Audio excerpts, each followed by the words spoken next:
All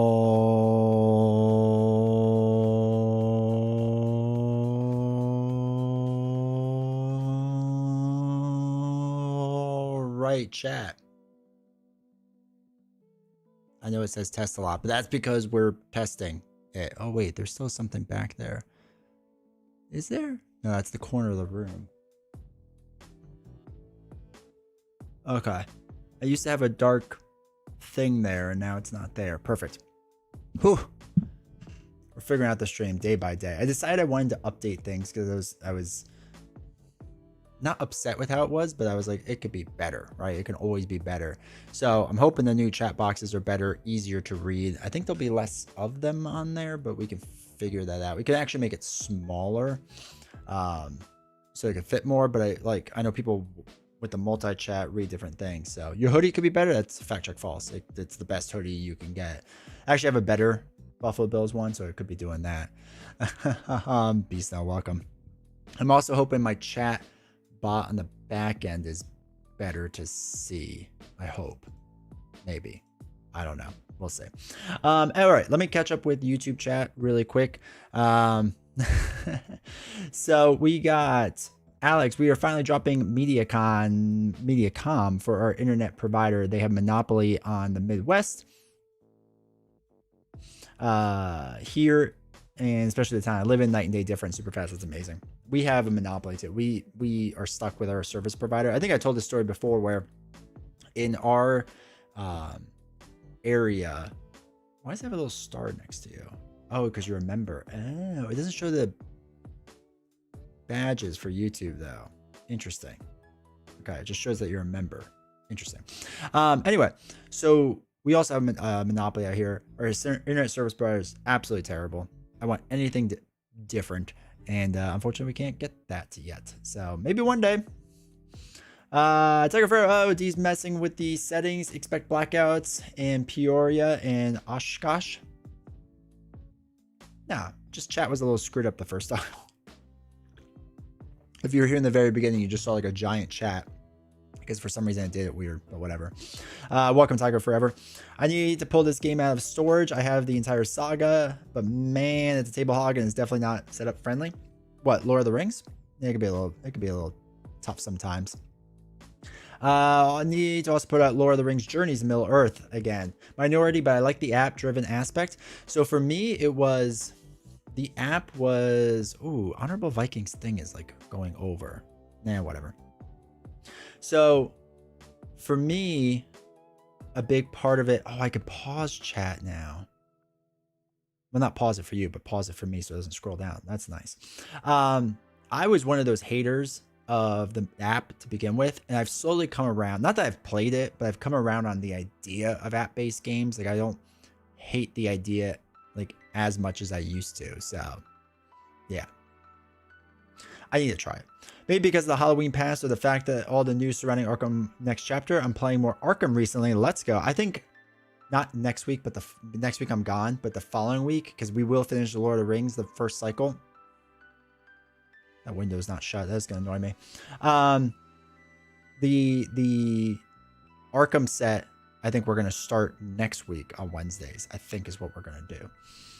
Hoping Marvel Champions matches my enthusiasm for Arkham Chapter 2. Please be Fantastic Four. Let's go. I'm hoping so too. Liquid Snake, welcome to chat. I also hope it's Fantastic Four, at least Midnight Suns adjacent. I've been holding off buying the last expansion for Lord of the Rings because my friends and I want to go all in on Primal Awakening for the 17th, on the 17th this month when it resurfaces. What is Primal Awakening? I don't think I heard that. Okay, now I can finally catch up a regular chat. D20 says test a lot. Beast now, what's up? Looks clean to me, both chat and the hoodie. I appreciate it, dude. Honorable Viking, I'm here, boys. Let's go. What is this wizardry? Welcome, Fat Kid Paladin.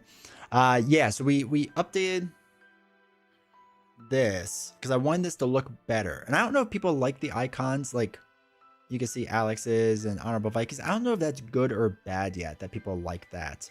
Let me know. Let me know thoughts.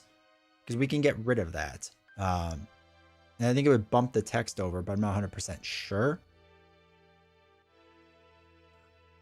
It's also weird that Honorable Vikings like text here is going against the side. I'm messing around, right? I just wanted to like look better, look a little bit cleaner. If we get a sub tonight, you'll see that the sub alert will pop up over here and it'll be different and sound different. I don't know if that's good or bad, but we'll see. Honorable, we have an ear infection party at my house. Let's go.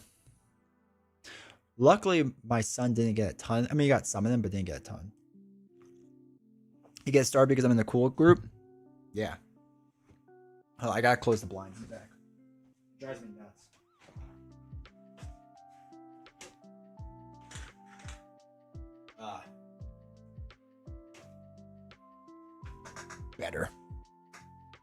Better. I've been playing a ton of Lord of the Rings on Dragon cards, and I played a Dale deck that had a Glorfindel, and it's so cool. Yeah. Was it C-stands? That's me breaking them rules? I know, right? People in the chat are well spoken. I would like the text a little smaller so we can ready conversations that go back. Yeah, the text is taking up a lot of space. Okay, wait. Chat, hold on 1 second. I need to refresh it. T20 turned on boomer size. Thought my phone was going to explode with all the mobile card games uploaded last night. All right, hold on. Let's update this chat bot. And I'll need you all to chat in a second. All right, you can talk. Wait, talk now, chat. Is that too small? See, now it gets really small. I feel like that's too small. All right, hold on. Wait. Let's fix this.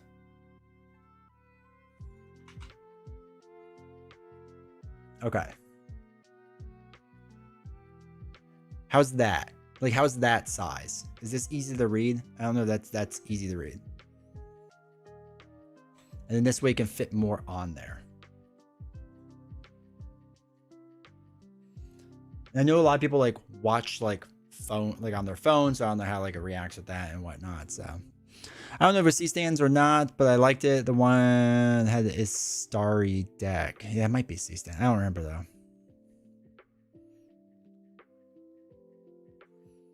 All right. I think that's set up. If we need to make it like a little bit bigger. Yeah, this is way better. Okay, cool. Cool. See, like for me, because it's on, I can't like well, actually I can show you what it looks like on my end. Hold on. So basically when I look at things, like this is what it kind of looks like on my screen. So like this is how I have to like read chat, is like on the side here. So it's kind of like tiny. So I never know if it's like too tiny for people. I mean, I don't read that chat, but it's like you reading.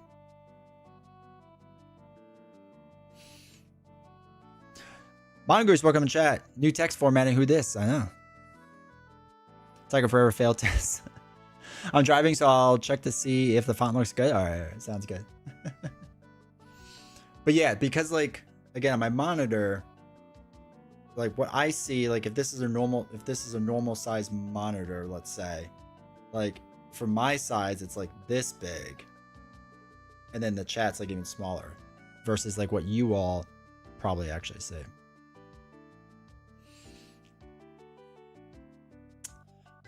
So, hold on. I saw Short. You said something and it didn't work. It didn't go through. Interesting. Why? Why?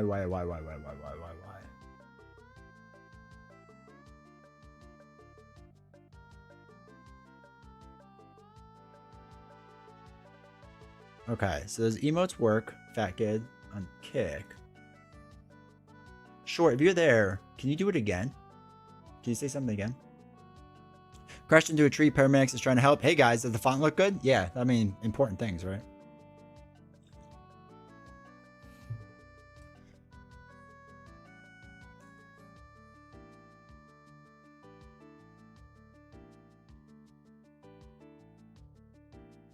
All right, Short.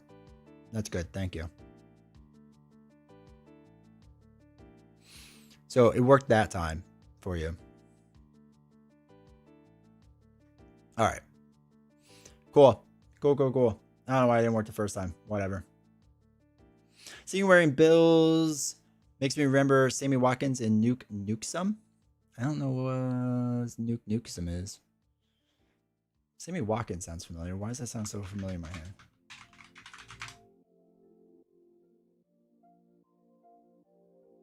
Oh yeah, I barely remember Sammy Watkins. Nuke Nukesome. I don't know what Nuke Nukesome is. All right. That was very loud. That's the new thing. So, AW918, thank you for using your Prime sub, dude. I appreciate the support. 3 months. So that's the new thing that pops up, right? That popped up there. It pops up in the chat now so that when you do anything with like that. I think if you use channel points, it pops up too. But I'm not 100% sure on that. I'm still... Does it?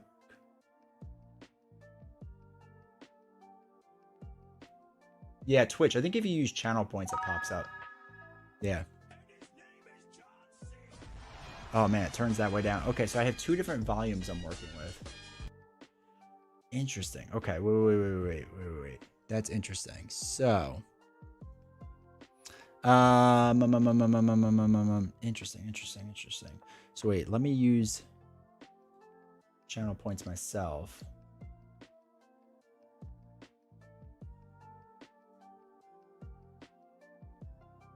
Did this pop up?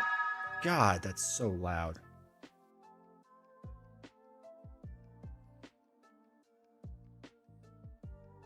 Okay. Now I blew out all your eardrums. Oh, that's better. Okay. Cool. I think I got that.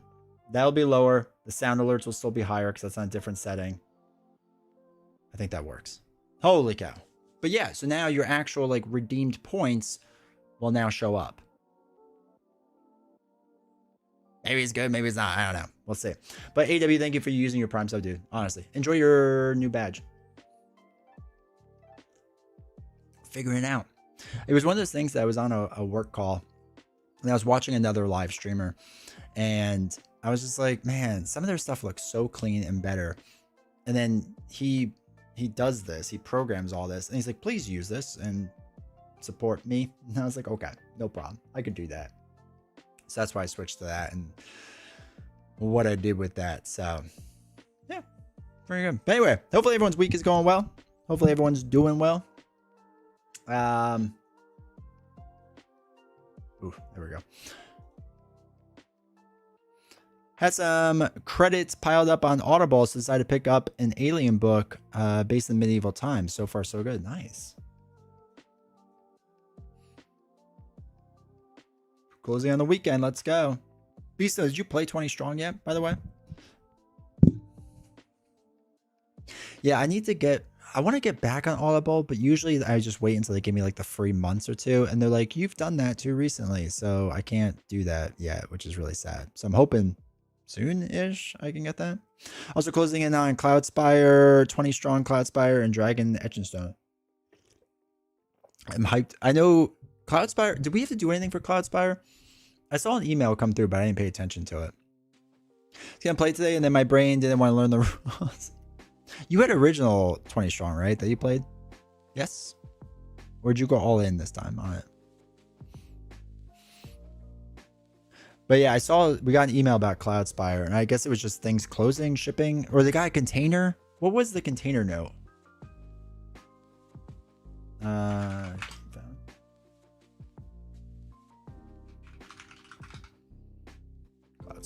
Cloudspire.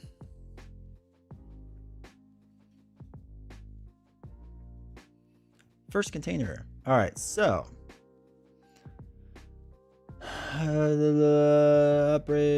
okay, fulfillment. USA has stayed above the first container arrived today. Given that we just wrapped up fulfillment 20 Strong, this is an excellent time that as we are basically shifting gears and begin fulfilling whatever we can from the first container. We'll note that this container is an assortment of products, but we anticipate we'll get the full few hundred orders right from the jump. Majority of fulfillment will be arriving in 2 weeks. Okay, that's not bad. And then the final wrap up arriving the first week of December. So we'll get by the end of the year. Canada has to wait, as Canada does, and then language editions. All right, cool. I only expect to get that first wave, but before the end of the year. I'm a little scared of that big box, but I've had the original 3 since they came out. Every box has its own rules, a bit different though. Yeah. I feel like these ones haven't been too hard to learn. Oh, but they have a really, for red, there's a really good YouTube video of how to play on Chip Theory Games' website, and does well. Mattifer, welcome to chat. Civil War will be here tomorrow. Let's go. I did get my shipping notification for Civil War, so I am hyped about that.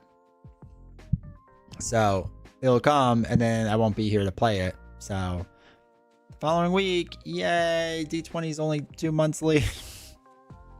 Super excited to get all the Cloud Spires. Super scared for T-Snow to see it all.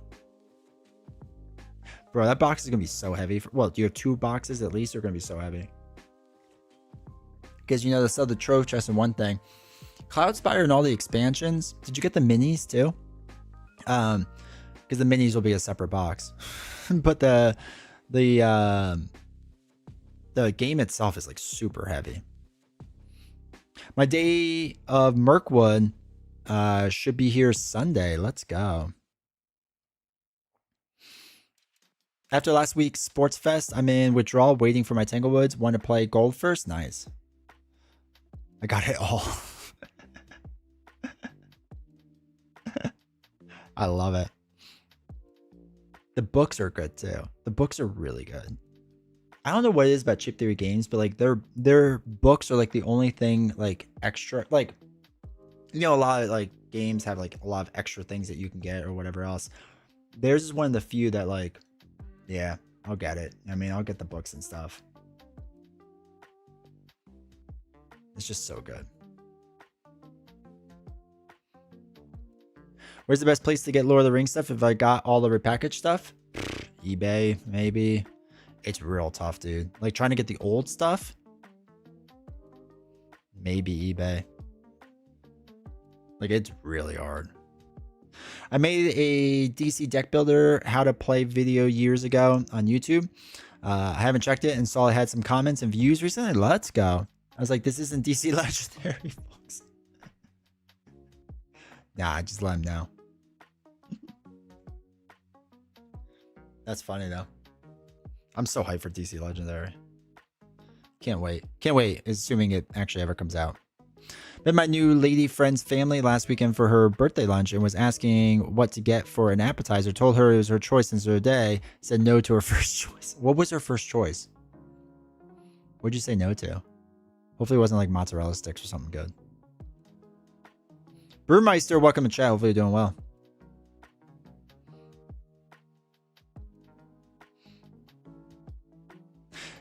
It's funny too because I'll get obviously comments on my old videos, and like on my phone it pops up most of the time with like alerts of like what the recent like comments were, but for the most part I never see the old stuff.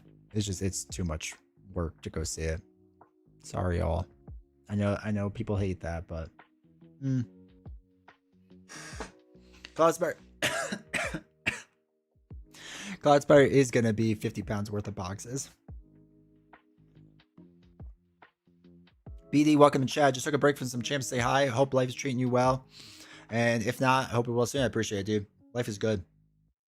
We're going on vacation next week, so I cannot wait. Cannot wait. I'm overseas next week. Where, if I can ask? Expecting a plethora of games on my door by the time I come back. What's your favorite sphere, hero, ally in Lord of the Rings? I mean, Gandalf ally is the best ally. Hero, I like Eowyn. Tactics Eowyn. And I think I like tactics the most, but I'm not 100% sure. Something weird like onion rings. She did mention nacho fries, but she went with cheese curds instead. Okay, that's not terrible. In Jersey, we always had like disco fries, which is just like a plate of fries with a bunch of random stuff on it. So good, but like you could literally feel your heart slow down. It was great. Still very impressed with the 20 strong boxes and the alloy dice. CTG has the best components out there. Oh, for sure. Oh, for sure. Their stuff is top notch. And like I said, it's one of the few games. Yeah, there's not many, but it's one of the few games that's nice that like, I don't mind paying the extra price because I don't have to sleeve it. And sleeving, as you all know, gets pretty expensive pretty fast and takes up more space and yada, yada, yada. I never feel like I have to. It's great.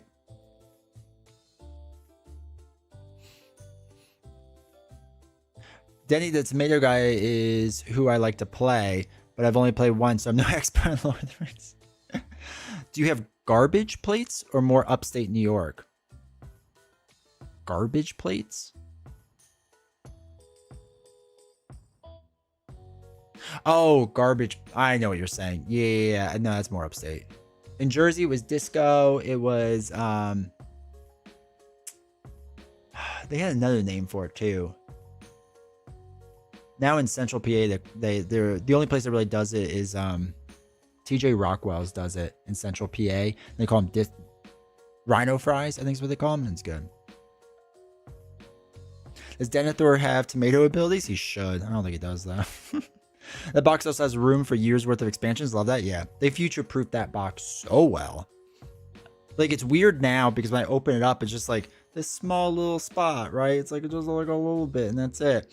And I'm just like, I'm gonna have to buy a lot of stuff. You'll pay bucks for Fantasy Flight OG games? Yeah, dude. I don't even know. Honestly, I have no idea how you would find the old stuff at this point. No idea. I don't even think like. Also, let me know my stream stutters though.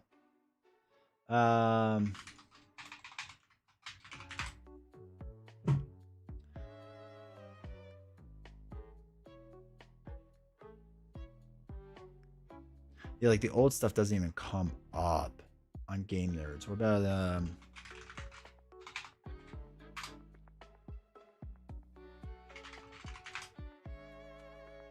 okay.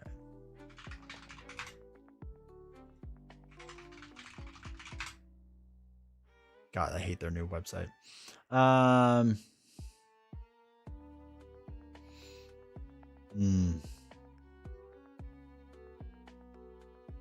Yeah. Oh, those are funny. Yeah, I don't know where you would find it, dude. I assume eBay or the Reddits or something like that would be your best bet. Maybe.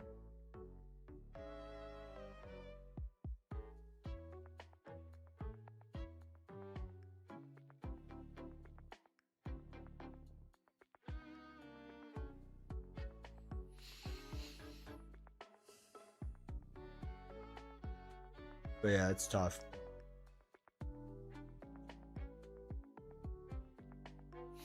Oh, I can also ban people faster on my new chat bot. It's like a 2-button process. I think they also said they made the Elder Scrolls box with future expansions in mind. Beast, I don't know if you heard. I didn't back it. I didn't back any of the Elder Scrolls stuff. Last minute I was like, you know what? I just don't play enough of the game. I would love to, but I just don't play enough. Especially to drop the amount that was gonna be. If I really decide to get into it, I'll just do it later, but not today. Tell me more about them fries. Oh, they're delicious. It's like every condiment on the fries. Instant ban from Peace. Have you checked on the moon lately? It was supposed to be the brightest last night. Yeah, we saw it last night. And it was crazy. D20 used to back the Elder Scrolls, but then he took an arrow through the basically. Basically. All right. Yeah, I went back and forth on it a lot. Like, should I do it? Should I not do it? Yada yada.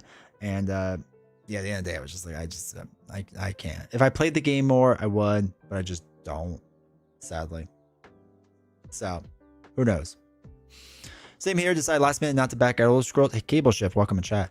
I have several other CTG games. I just don't play enough, and I should play them more. Yeah. How very dare you? Novels shot D20 in the knee. Novels was like, if you want to get it, just get it. So I had like approval from the boss. And for me, it was just like, I don't know. I know when it comes out, it will be more expensive. I decide to dive into it. But like the main box I've played, that's not approval.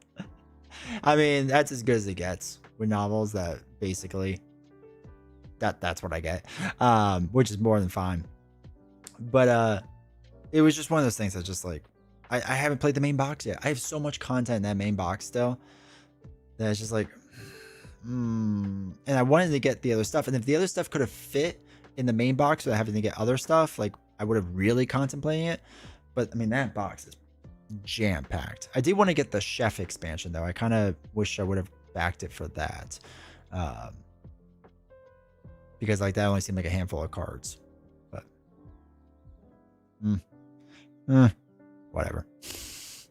whatever. So that's where D20 is at with those things. Oh well, say la vie. And I think what actually hurt it was that because I got 20 strong, chef expansion will be available Black Friday. Yeah, I might just get it that way then. I need to throw some stuff in the 20 strong thing. But the thing that really hurt me backing it was getting 20 strong and going, I just want to play this. This is what I want to play. Like, I don't even play Too Many Bones that much anymore, and I love Too Many Bones. I haven't played that game in 2 years probably, because it's just so much stuff that I can't like get through and like do it. So it's one of those weird things too. It's just like, I don't know. Even Cloud Spire and Burn Cycle, right? Like I would love to play Burn Cycle again on stream. No idea how it would fit on this table, but we'd figure it out. I want to play Burn Cycle again more. I want to play that game. I mean, Burn Cycle, I know everyone like kind of like hated from Chip Theory. Not hated, but it wasn't like as popular. I think it's a great game. It's a great game. I love it. I hated it because I was a playtester, so I played way too much of it. But other than that, it's a great game. Too much of a game makes it hard to play. Yeah, it really does. And like at least with Marvel Champions or Legendary, it's easier to like kind of like throw things together. Or Arkham Horror, right? Like it's easier in a sense for me with that, because it's like, okay, I'm only taking bits and pieces here or constructing or whatever. Like it feels small versus Too Many Bones, where it's just like, man, it's like everything's a possibility right now, and it's too much. There's something to be said for games that can get down to the table and rolling fast regardless of how good the game is. Yeah. You can get the latest Arkham Horror in Europe. Can you? Is there an actual website that you can get Drown City? Because I would really like that. I would really like that, Fantasy Flight Games. I played the stickers off the chips of Elder Scrolls if I had another player to run through the campaign with me. Agreed. That's how it would be with Cloud Spire as well. Cloud Spire would be my most played game if I had someone I could consistently play with. I adore that game. I think it's phenomenal. I love it. It's unlike anything else I've ever played in my life, and I think that's what I love about it. Beast, I can't wait till you get it and try to play it solo and see how big the area is. It's massive. Mongoose. Our next play at Twilight Imperium, we're adding the first expansion, already blocking off 90 minutes to get set up. I love it. Move here? I would love to. I don't like where I am. It's cold. It's cold here. No, thank you.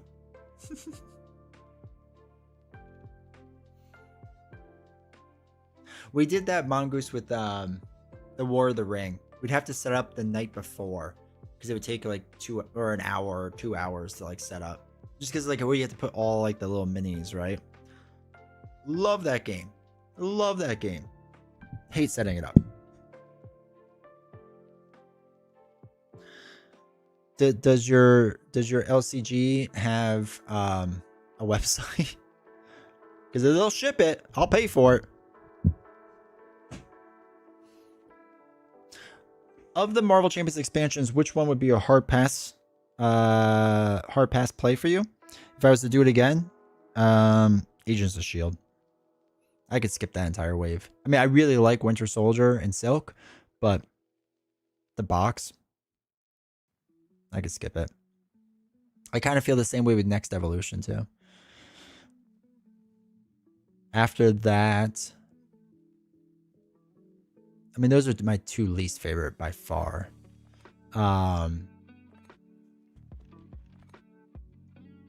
Yeah, those would be the two. I've heard about it. It's why I got the War of the Ring card game instead. How is that? Is it good?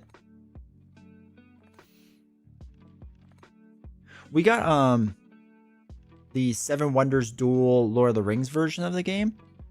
Really good. Really good game. Yeah, so all right, chat. For you all, how many games in your collection have you not played? Like not expansions, but just straight up the game itself. How many do you have that you have not played? I think I'm down to 1.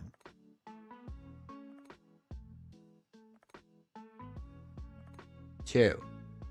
Well, 2 expansions, 1 regular game. I got that game where you play it inside the box. I forgot what it's called. It's a really popular solo game. Set a watch. I haven't played the 3rd one yet at all. I have it all. Haven't played it. And I haven't played a different. There's another game. I forgot what it's called. It's a small box game, and they came out with this massive expansion. I didn't back it, and they just sent it to me. Like I backed it, and then I canceled my order before the funding period, so I didn't have to pay anything. I didn't have to pay a cancellation fee, and then they still sent it to me. So I don't know why. I really should play it because it's still in shrink wrap. But it's like it's not an expansion, but it's like an addition on to the regular game. Like I think it could be played separately, but you kind of need the original game. But Creel Manor is the only game by itself that I haven't ever played. 0, that is a thing I refuse. I won't buy new games unless I have played what I have. That's fair. It's a good way to do things, BD. Brewmeister too many. Not play like at all or at least once, not including just yourself. Like at all. Like have not even like laid it out on the table. And like you could play by yourself a full game, but just like at all. Smart they have a spreadsheet. 38 though. That's rough. That's a lot. I'm not gonna sugarcoat that. That's a lot.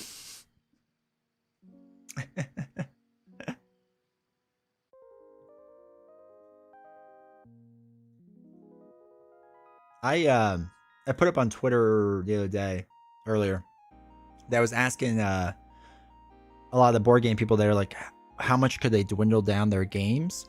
Like, because I have probably about 110-ish games, maybe a little more now.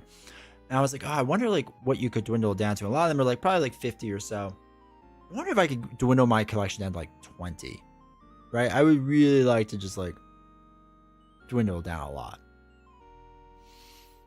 Maybe that'll be a 2026 goal, but it will be a video probably.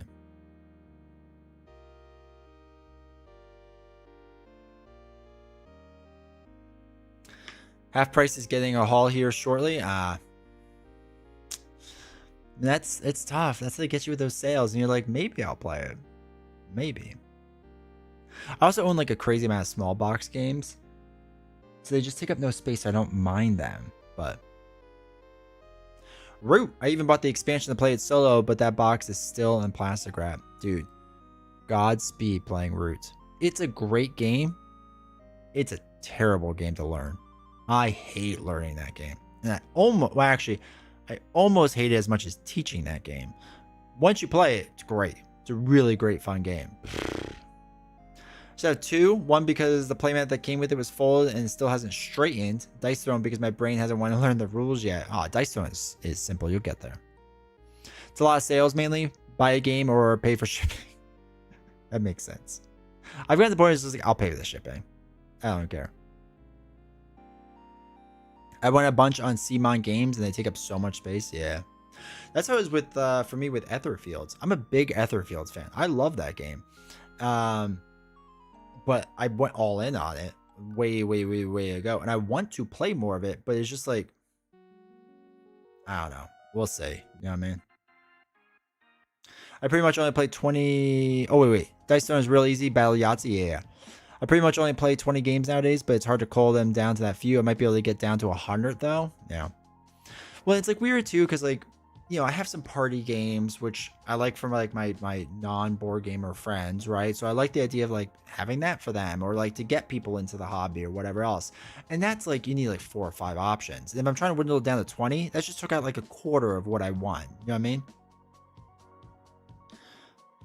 100% pay the $5 for shipping. Don't fall for the trap. Yeah. I've had to change that mindset. I used to be in the free shipping mindset, and now it's just like, no, I will save money by paying shipping. Root is so painful to teach. It's more painful to teach than Terra Mystica. Yeah. I know how to play Dice Storm PvP, but I have to learn missions because I'll be playing solo. Okay. You have to let us know if that's hard. Bought a good handful of Dice Storm because my ex guy decided to play it one year, but we never played it. Novels loves it. And she's like, don't buy any of the expansions though. I was like, okay. Transformers deck builder game by Renegade is also overly complicated and never makes it to the table. That is what I wanted to get into. And everyone just kept telling me G.I. Joe is better. I was like, yeah, but I don't really want to play G.I. Joe. So here we are. Missions basically the same. Missions left me a little cold.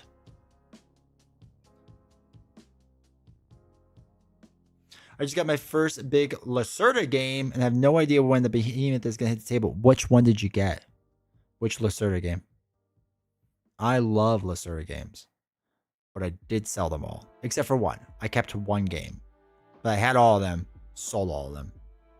God, okay. I know this is like bad in the hobby. I actually made money on it because I had like on Mars.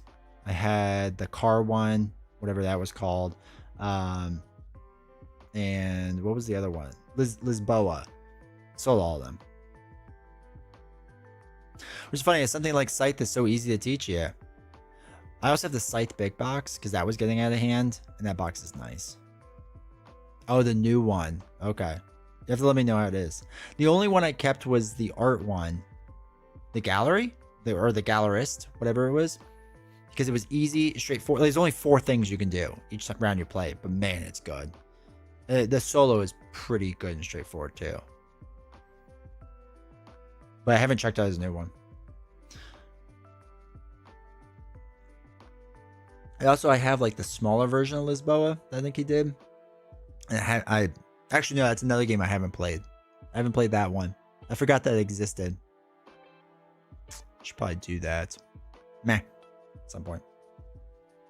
But yeah, Vito Lacerda games. I went through a big phase of his. I wanted to get Vinos, but I couldn't find it for a decent price. Because Novels really likes the other wine one, the Jamie Stagmeyer one, Viticulture. And I was like, oh, wine theme. You like that? That's cool. So I wanted to get Vinos, but I think it would have been too much. I got the big box for all of Everdell, and then I noticed they made more games. I can't keep up. Dude, they're milking that cash cow. I mean, makes sense. I'm not judging them, but they are milking it. The night we played Root, it was more of an impromptu decision than it should have been. No one got the rules read or video ahead of time. Still super fun, but it was rough. Yeah, I can imagine. It is a fun game. Like I said, if I'm playing with 3 or 2 other people that know how to play the game, well, now I don't know how to play it as well. It's really good. It's really good. Just don't want to teach you.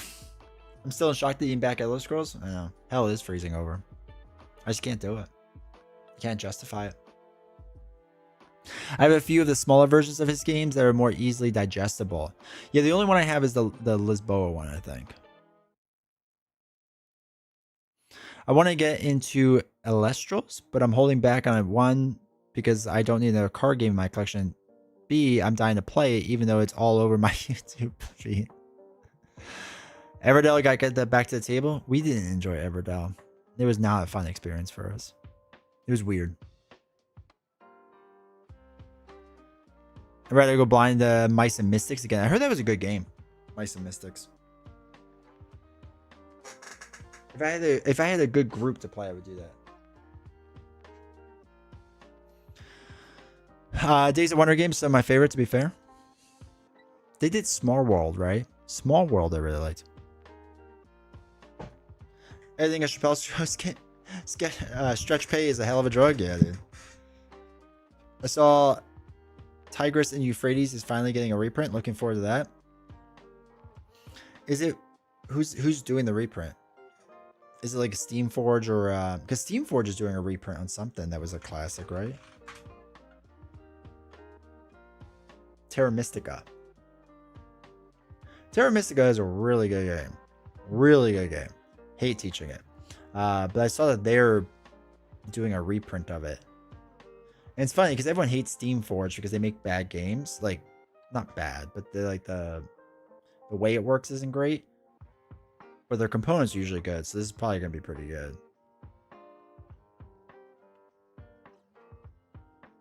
My buddy has it. We played it once. I think it was my first like really heavy game.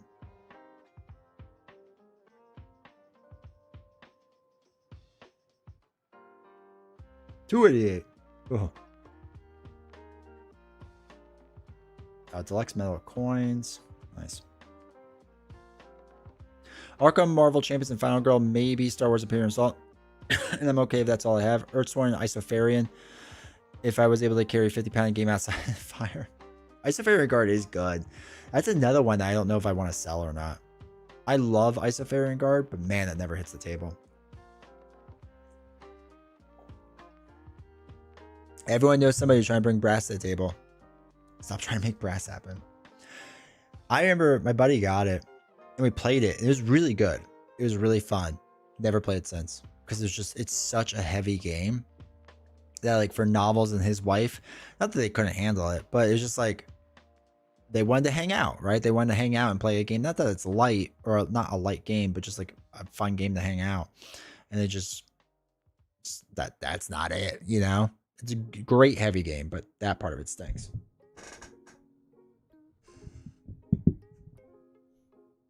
But we played Brass Birmingham, not Lancashire.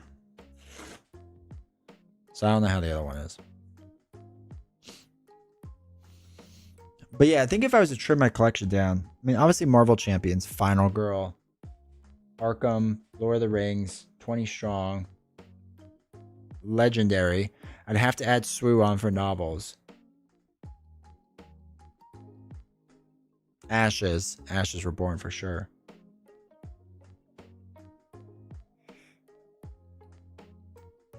Spirit Island probably be up there. That's a really good one. I don't know what else. Maybe I could get this down to 10.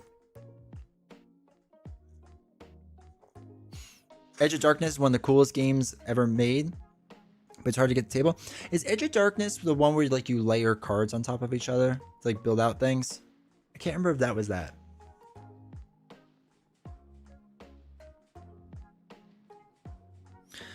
I think back to the latest Dice Throne. They aren't offering a pledge manager. I also really wanted to back Ashes, but couldn't. I'm telling you, Beast, now if you for Ashes, just get through Game Nerds. Just the new stuff and just start from there. I backed the massive redo of Puerto Rico, the card game. Can't wait for that to arrive. I think we still have OG Puerto Rico. It's a good game. I was shocked. People kept telling me how good it was. I was like, okay, whatever. And then we played it. I was like, oh, this is. No, I think I sold Puerto Rico actually. I think about it. But it was a good game. It's just Novels had no interest in it, and then something else. Edge of Darkness has a cube tower, deck building, and area control, and a bunch of stuff. Okay.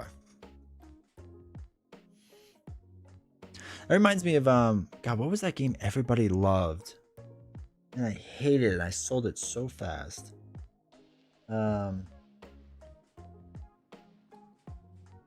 It had like a little bit of everything, and it was like this overly hyped game that I don't even know if they're doing expansions for. And it was area control with cards and cubes.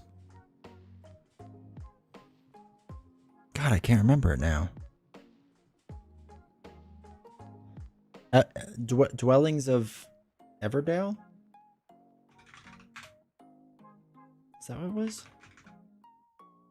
Eldervale. Dwellings of Eldervale. People love this game. They love this game. Holy cow, do they love this game. I sold this thing so incredibly fast.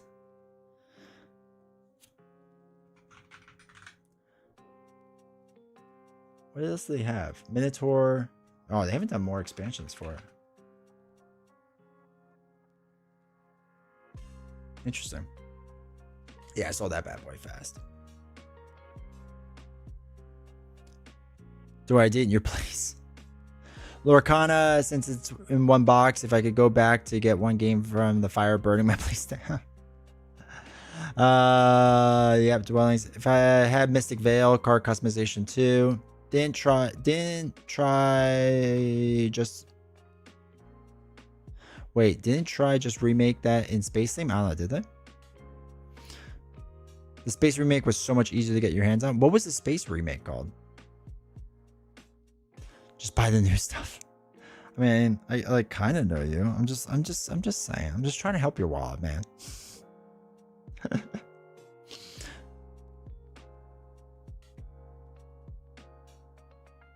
Andromeda's Edge.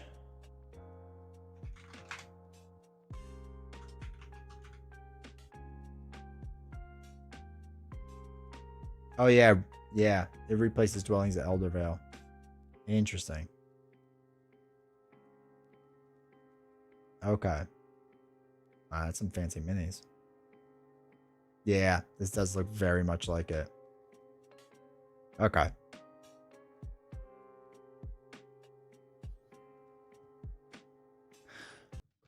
Let us know when you do a call so I can buy your stuff on eBay. Yes. It usually goes up in on Discord when I do. But yeah, BD, you're right. That's what it was.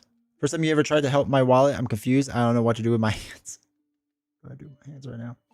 Gaia Project's new version, Terra Mystica. Yep. Board Game Geek and Shut Up and Sit Down love brass. So that means I must have it in my collection. I know. I don't know. Board Game Geek is one of my least favorite websites.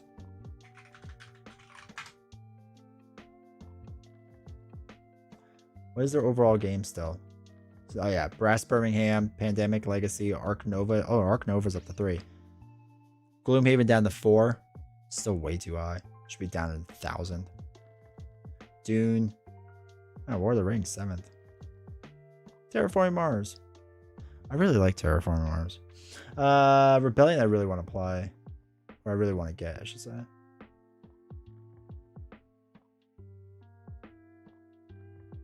God, Scythe being in the top 25 is wild to me. Same with Concordia. The fact that Shut Up and Sit Down made this game popular is still blows my mind. I'm sure there's people out there that like it. It's one of the worst games I've ever played. Lost Ruins up there. Wow, Slay the Spire way up there. Holy cow. Oh, this is the Seven Wonders Duel Lord of the Rings. Really good. I don't know if it's top 31 good, but it's good. Too Many Bones, 36. Wingspan. Mage Knight, Everdell. Man, there's a lot of older games up here. Kanban, that's what it was.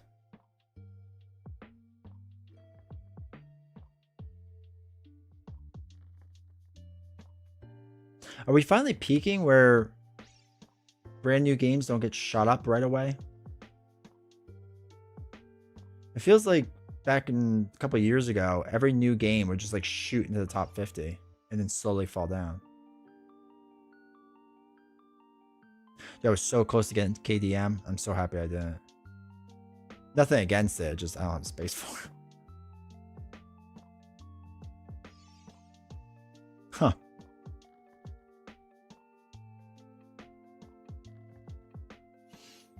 BGG ratings are even more self-fulfilling than the beer ratings on Untapped.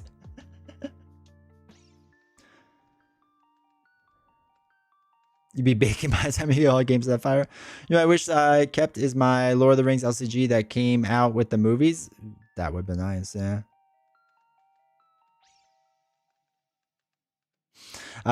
Shut Up and Sit Down still gets dunked on for giving Scythe a bad review. To be fair, they came back around on Marvel Champions. Wasn't there a review against Scythe that they didn't like that was a Kickstarter? I don't watch a lot of Shut Up and Sit Down. I really can't stand them. I don't think they're funny or good. So I don't watch a ton of it. But wasn't that like their main complaint? And then now they've kind of switched to like they're okay with Kickstarter games now. And again, it was a different time, so I'm judging them differently. Helps when the games you mentioned have legacy designers making them, usually automatic top 100 entries. Gotcha.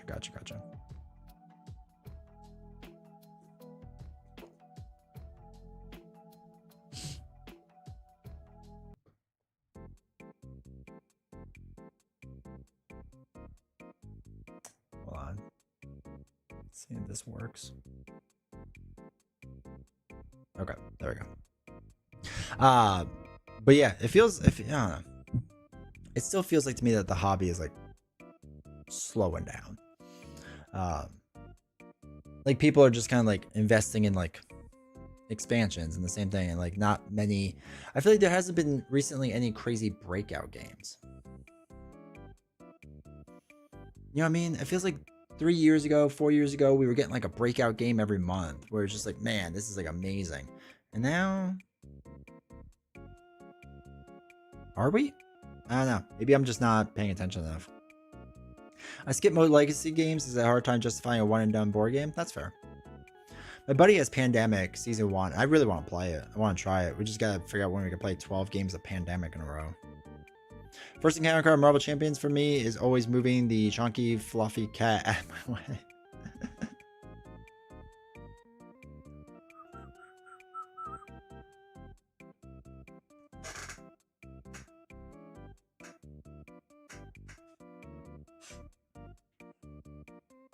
Terrafears or driving designers to make smaller games? I guess. It's like weird though, because we're still getting big box games from like things we know. I don't know. Fat Parakeet, welcome to chat. Hopefully you're doing well. Like I know like when it was first announced the tariffs that they were like, oh, we needed to make all card games and that's it. But I still feel like when I go on GameFound and whatnot, I still see massive games.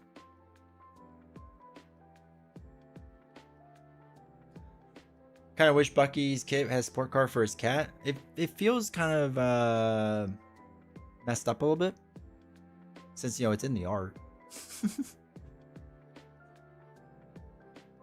Feels like we should. Alright. I gotta start drinking water. My throat's killing me. A bunch of animal allies with slapping Marvel Champions. I take it.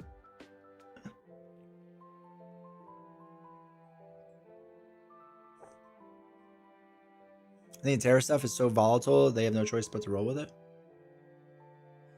I agree.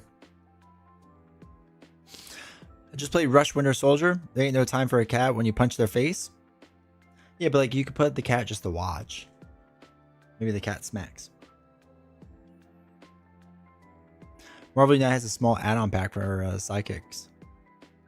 Exhaust Alpine and knock a card off the table. Dune Imperium is a good game, and the expansion is good. Nice. Simon is going down faster than the Titanic. It's like the economy. Bad times are the time when big companies eat the small ones. Yeah, but Simon is the big company. Simon also just has a problem with handling money. A random card to be a great cat mechanic. Simon's downfall is really just... I think they were doing what Mythic Games was doing, and the whole like they got slightly behind on things, so they used Kickstarter. Like once you start using one Kickstarter money to pay for the old Kickstarter money, like you don't recover. And I don't know who did it first, but it was not a smart business model. And the problem is, I think during the pandemic, they made, I have to sneeze. I think they made a ton of money, and they thought this is just going to keep going. I know that there are other companies that kind of thought the pandemic were, not that the pandemic would keep going, but sales from there would keep going, and they staffed up, and then they laid off a ton of staff. Dune Imperium is really good. I really want to get it. Digital adaptation is fantastic. The one on Steam, right? Or at least the one I see is on Steam. I do want to get that game. I just don't want to play it. Famous Taco, welcome to chat. Liking the new interface, looks real clean. I appreciate it, dude. Simon just inflated the market with big box games full of miniatures you'd use on CR and charge $350 for it. Yeah, that was their whole thing. Turns out it's not a great business model, though. Again, the coming of Metal Gear Solid 2, all is forgiven. On Steam, Direwolf made it in his exceptional digital version. They did Roots. Yeah, I like the Root one. The Root one's good. I have a couple of digital games I really enjoy. Wasn't that one I played a lot? Oh, Terraforming Mars wasn't bad. There's another one though. It's on Android as well. Really good digital version. Okay. I love Massive Darkness too. Simon will always have me as a fan for that game. Yeah. Yeah, that's the thing. Like, again, they come out with more Metal Gear Solid games. I'll buy every single one, man. Terraforming Mars has a good port. Just hate supporting that company. Eternal was fantastic. Is that a Simon game? I don't think I ever played that one. Shades of Infinity is good too. I ain't even heard of that one. Man, I'm so out of the loop. I'm getting old. Can't keep up on things anymore. Oh well. Oh well. Maybe one day. All right. Let's start our process of setting up our game. We can keep chatting and whatnot, but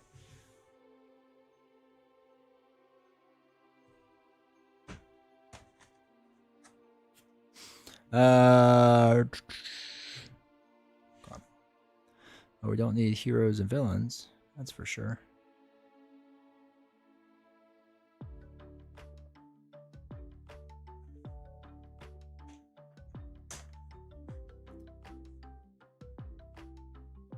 I'm curious, optimistic about Arkham. Moreover than Marvel Champions. Fantastic Four or meh. Man, I've gotten a lot of comments on my stuff that's just like, people are like, there's no way it's gonna be a Fantastic Four core box. They would never do just one set. And like, but it was totally different for the other core. And it's like, I get your argument. I just think you're wrong. Also, heads up Canada, folks. Wave 9 is officially on Amazon Canada today.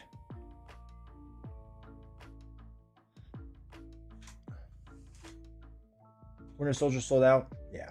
What deck will you play? The same one we have been playing. The one deck. All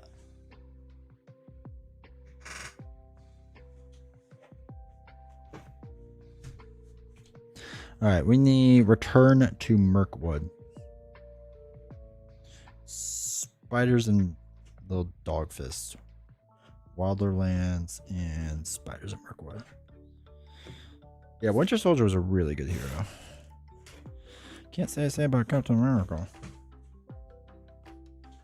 Well, not Captain America, Falcon. Jeez Louise, my brain is shot.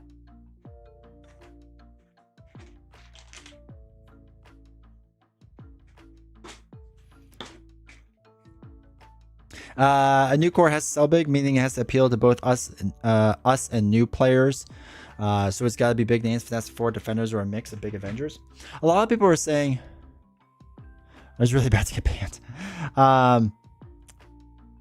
A lot of people were like, no, I think in the new core it's gonna be like Doctor Strange or Captain America. And it's like, one, no shot they put them in the core. But two, I don't think they're gonna do out of print heroes in the core. Again, they want us to buy them individually.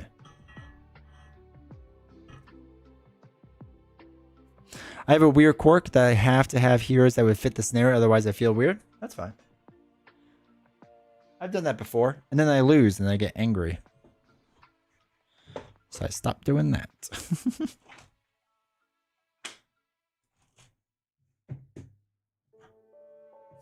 Also drives me nuts, I have to keep this. That I can't get rid of this packaging. And if you don't have this, spoiler for a second.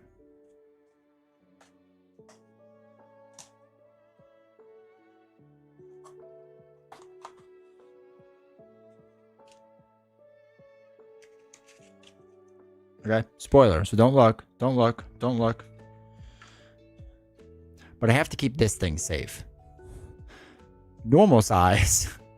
This size. It drives me nuts. Okay, spoiler has ended. Did that come in Dream Chaser? No. This is a separate thing. I don't even think you can buy this anymore. The Hunt for the Dreadnought was a scenario pack. A big one. It's a really good scenario pack. It was the last scenario pack that they made.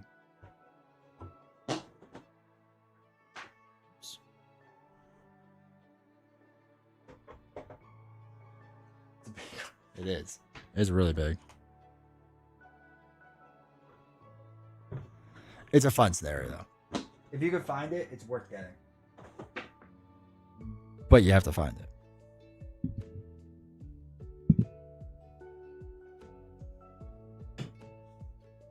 I'm still in the Age of Apocalypse campaign. I haven't played anything after that, including Heroes of the Packs of that cycle. Sad. I mean, I kind of get it, but sad. Then win the lottery so I can scoop up all these Lord of the Rings releases. Yeah. That is beautiful. They get every time. It is. Can't get it anymore. Very sad.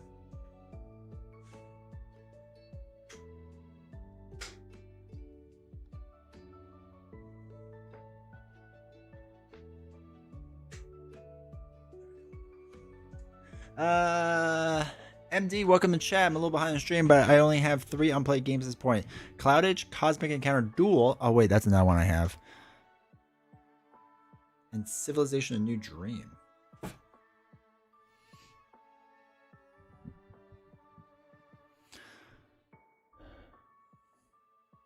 Is that a challenge day 20? Yeah. Most Billion Kids, About the Midnight Sun. I'm calling now. Yelena, Blade, Hawkeye, Moon Knight, and Venom. You want to make a bet? Don't tempt me, Fredo. Matter of fact, I'll make a bet on that. I'll make a bet that the next expansion has none of them. None of those. Taco Berry, welcome to chat. That scenario is so expensive. The Dreadnought thing that I held out. I know, it stinks. Because it used to be like $15 or $20, whatever it was. I don't know what it was. Alright, we need to do Nightmare deck setup. Alright, Woodman's Glade. The Glade. 3 of them. Gone. Wood Elf Path. 3 of them? Gone. Mountains of Mirkwood.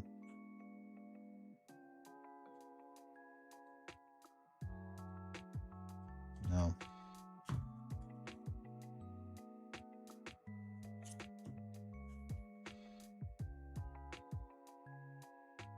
Alright, gone. Goblin Spider. Feel like it should be in this one. But it's not.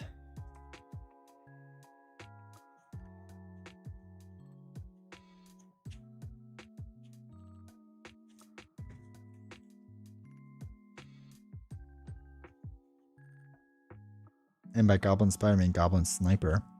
Marsh Adder.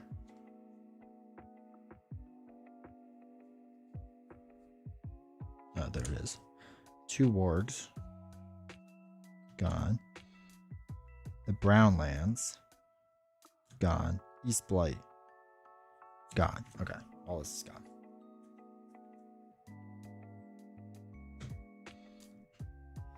Carnage will be his own box. Just do maximum carnage easily. Easy, yeah. Timestamp the clip. Bet taken. Perfect. And we put the old prices after seeing what the new stuff goes for now. Yeah. I was right about every character in Wave 9 except for Silk. Thought it was going to be Mockingbird. I thought it was Mockingbird too. Pretty sweet, Matt. Big jelly. Yeah. I do enjoy it.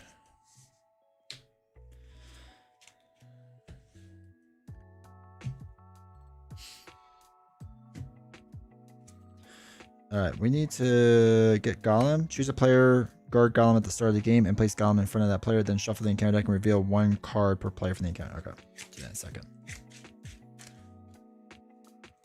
Because you know, a shield wave. Yeah, it would make sense, right? Logically. I think that's what I bet too, was that was going to be Mockingbird. You play as true solo? Sure do. I like a true solo.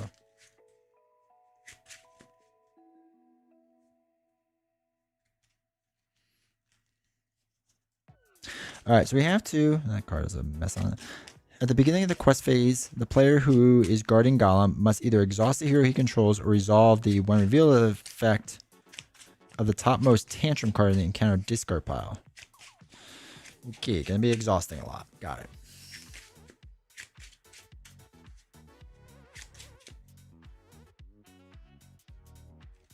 Yeah.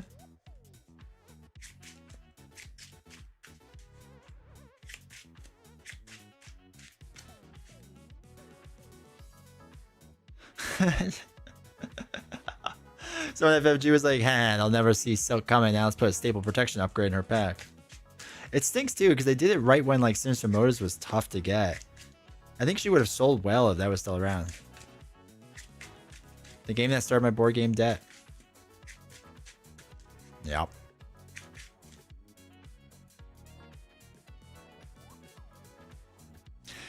I've always two-handed this. Yeah, it's not bad doing two-handed.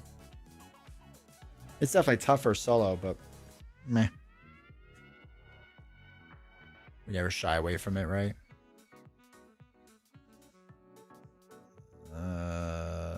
Over here.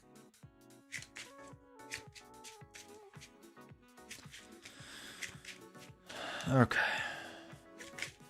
All right, it's been a little while, so we'll be a little rusty on the rules, but we'll get there.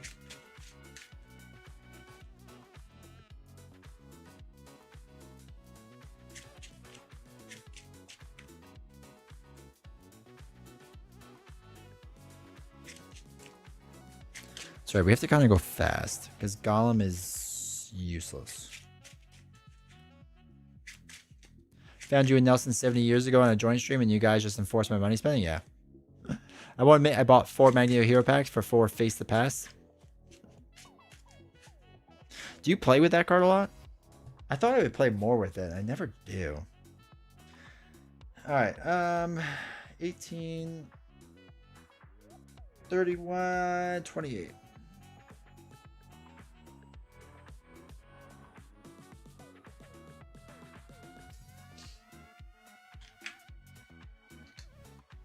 Alright, so we have to defend attacks, because if we don't, Gollum gets hit. So, Chad, if you could remind me of that, that'd be great.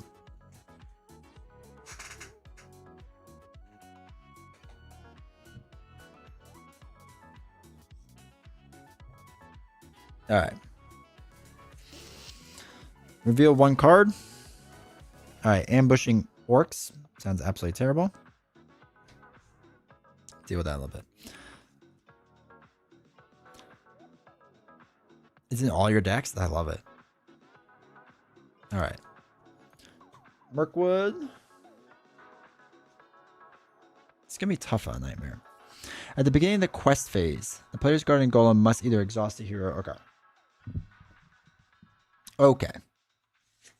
We have our cheat sheet. When ambushing orcs does a shadow card, that's her... No, we don't have to worry about that. But we will... I mean, we'll have to worry about it. Oh, yeah. Deal with the post easy.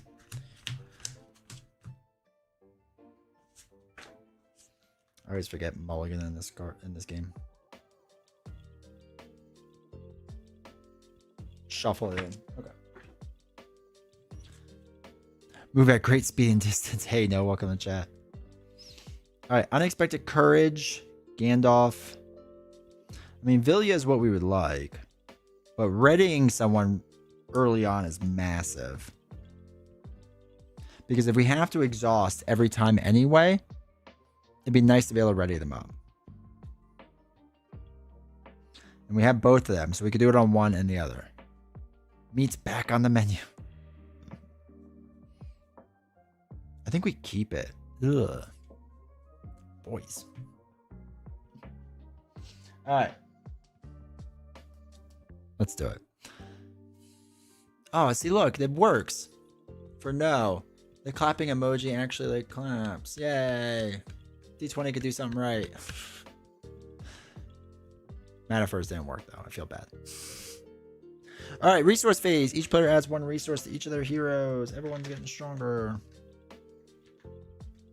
Oh, wait. At the beginning of the quest phase. We're not there yet, right? That's what it was? Quest phase, yeah. Draw a card. Stargazer.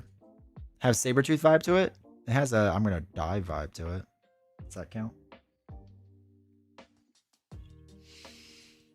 Alright, so we're gonna get attacked by ambushing orcs, which is great.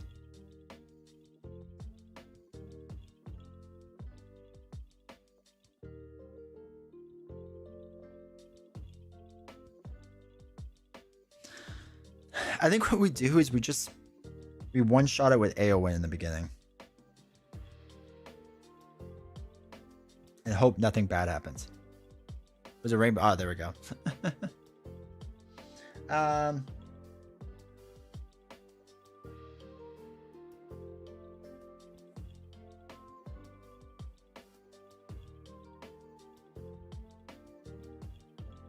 Yeah. All right. We're going to be a little aggressive. Be aggressive. Planning phase, we're not going to do anything. All right, beginning of the quest phase, the players assigned Golem must either exhaust the hero he controls or resolve the one reveal effects of the topmost card. There is no card that's here, so we can't resolve it, so we can't pick that option. We're going to exhaust Eowyn. Or Arwen. I don't know why I say Eowyn. Arwen. So now we do the quest phase. We're going 2 against 0. Bad News Bears is another 1.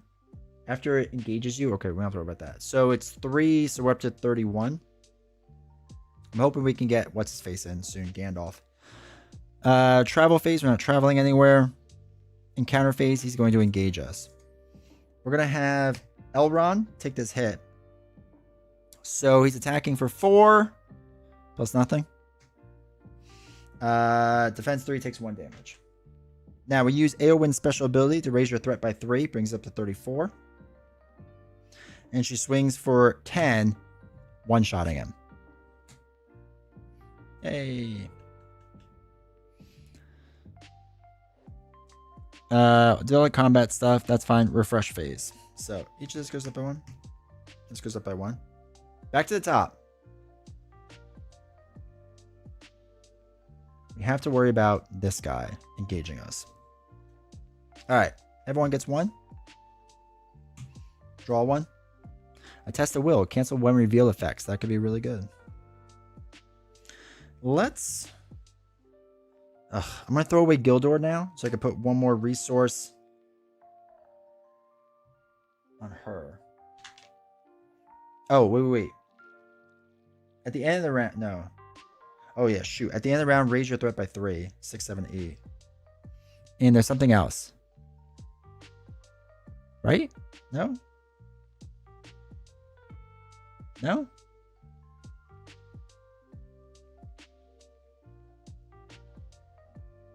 That's stage 4A. Okay.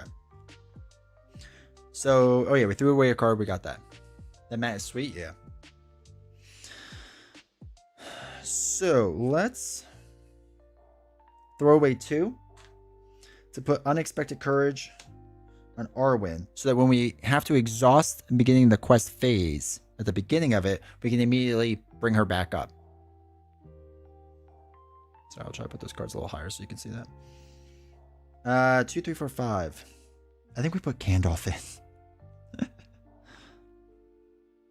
Because he can reduce our threat by 5. So we're going to spend a lot of money. 2, 3, 4, 5. Lower our threat by 5. So it brings down to 33. Okay. Now, beginning the quest phase, we have to exhaust Arwen. We will use Unexpected Courage to ready her back up, like a boss.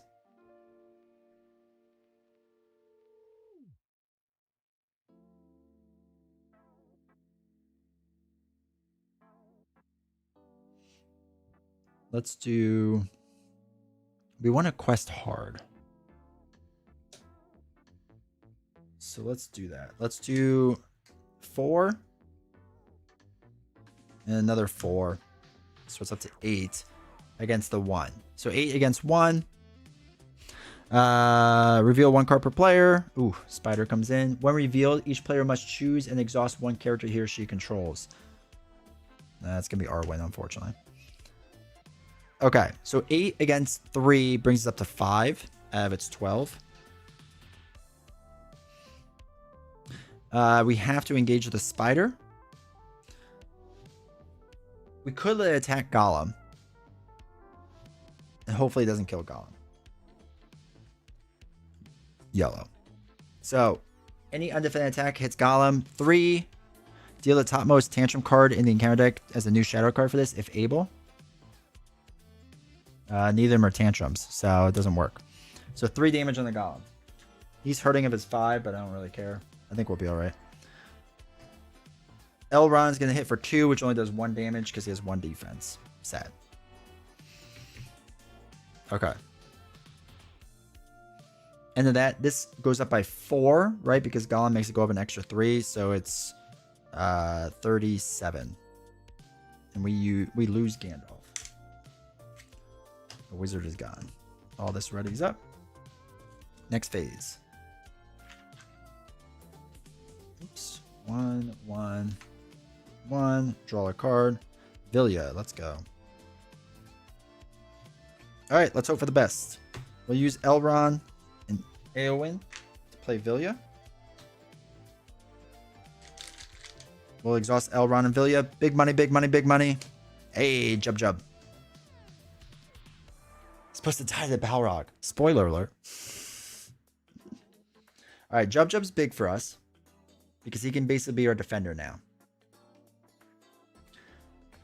All right, beginning of the quest phase, we exhaust Arwen and ready her up with Unexpected Courage.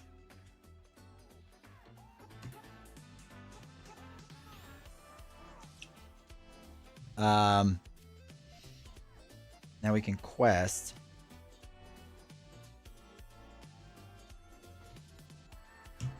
Seven total. 7 against 1. And the bats. Surge. Each player discards all event cards in his hand. Uh-oh. Oh, wait. Well, I guess we could... Well, we only have 1. And to test the will, and that would cancel it. So, it's the same. Okay, so 2 against our 7 is 5. So it's up to 10. I have 12. The bats will engage us. After Mirkwood Bat engages a player, deal 1 damage to each character controlled by the player guarding Gollum. Son of a gun. Is that, I guess that includes Gollum? I would assume. Oh, shoot. We're going to lose because of that.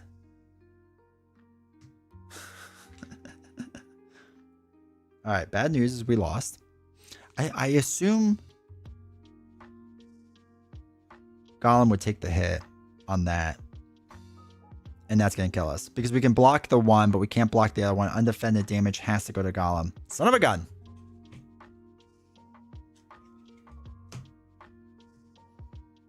Alright, maybe him taking an undefended attack to the face wasn't D20's best idea.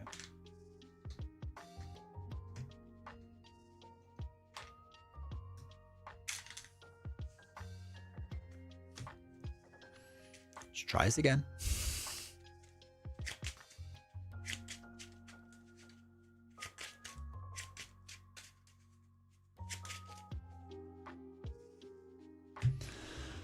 All right.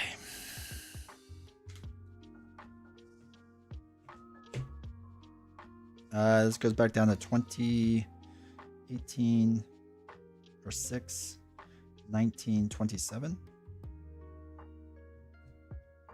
This goes back down to 0. Shuffle this. Okay.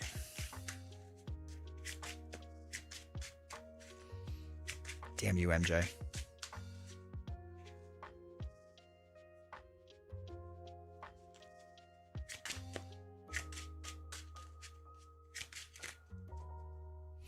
All right, reveal a top card.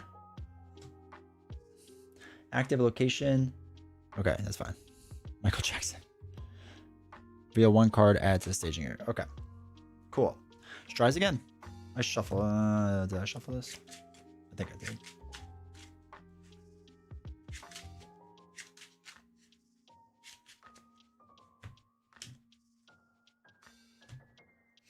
One, 2, 3, 4, 5, 6. No. No, do not like. Would not recommend.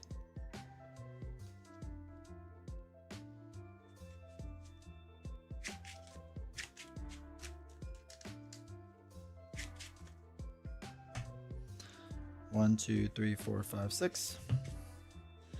Gandalf, Test of Will, Vilya. Okay, we'll start with that. Cool. So, let's do our resources. 1, 1, 1, 1. Draw a card. Stargazer. Okay.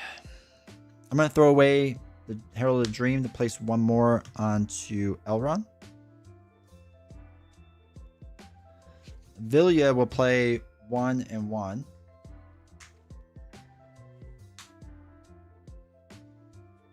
And then we'll put Stargazer out for another 2. Try to get a free block in there. Okay. We'll use Villia. Big money, big money, big money. Okay, Forge. That's fine. It's another like easy block there, so that's good. We need to block Golem as much as humanly possible. So we just got to throw meat shields in there. All right, so that's that. Beginning of the quest phase, we have to exhaust... Is it a hero? Exhaust a hero. So we'll exhaust Arwen for now. We'll quest for 4 against 3. Hopefully this doesn't get too crazy. And this is a 2. Okay. At the beginning of the encounter phase, automatically engages the player. Okay. So we're going to have to engage that enemy. Oh my god. It's a terrible card.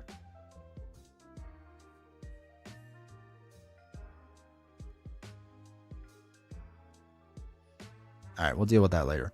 Alright, so 4 against 5, which means this increases by 1. So up to 28. We're going to travel here, which is fine. We do engagement checks. This is force, so we have to take it. We will defend with the Master of the Forge. And he's going to get smoked in a second with 8 plus nothing.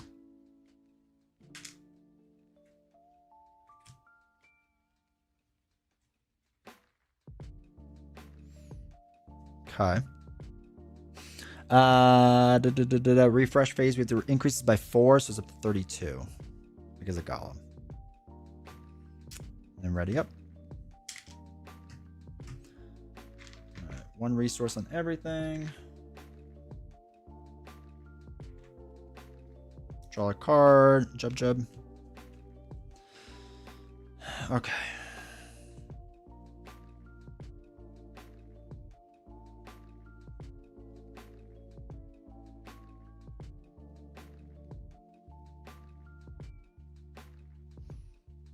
All right, so we'll want to keep Eowyn to like one-shot the spider.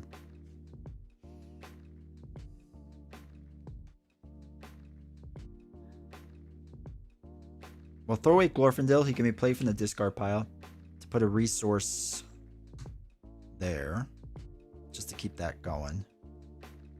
2, 3, 4. We can't put in Gandalf yet, which is fine.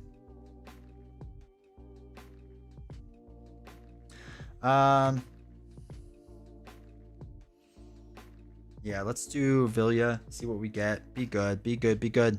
Okay, another Warden of Healing. That's fine. Or not another, but a Warden of Healing.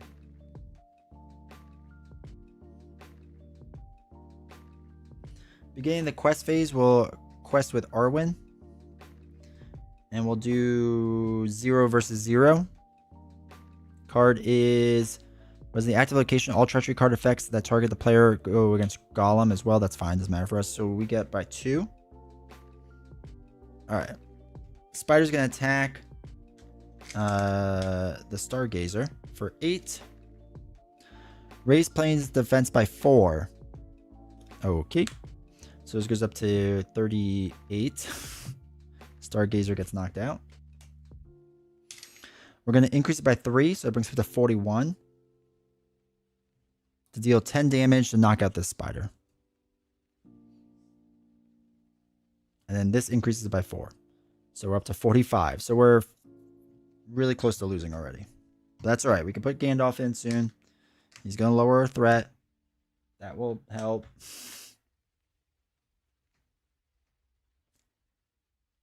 Alright. Okay, that's not bad.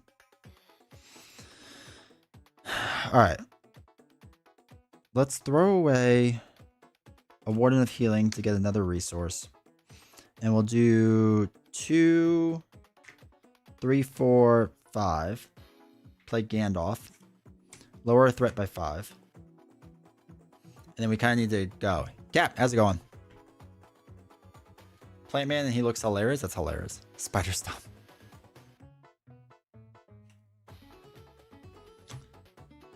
Okay. Let's do Villia. We gotta build out. Hope for the best. Alright, Elfheim, that's good.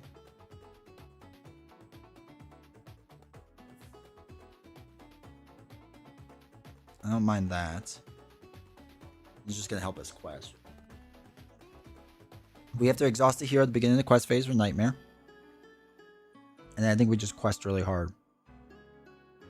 So let's do 4, 8. D20's building out. You have to in this game. It's the only game I'll do it. We'll keep a blocker. You know what? We'll do it one more.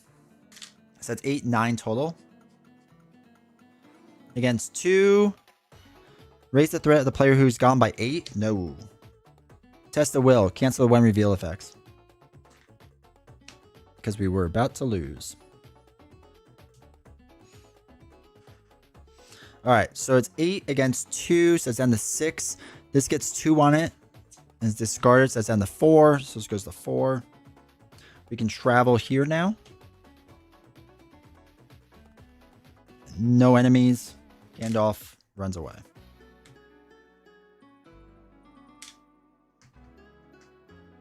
Alright, this goes up by 4. Oh, God. Okay. 1 there. 1 there. 1 there. Card. Beorn. Alright, we can't play Furial. Oof. I barely have enough for Marvel. I play this True Solo too. I don't have the table space for 2-handed on this one. Barely have enough for Marvel Champions and Arkham Heart. Yeah, in Arkham, like, you have to play 2-handed. It can't rain all the time. That is true.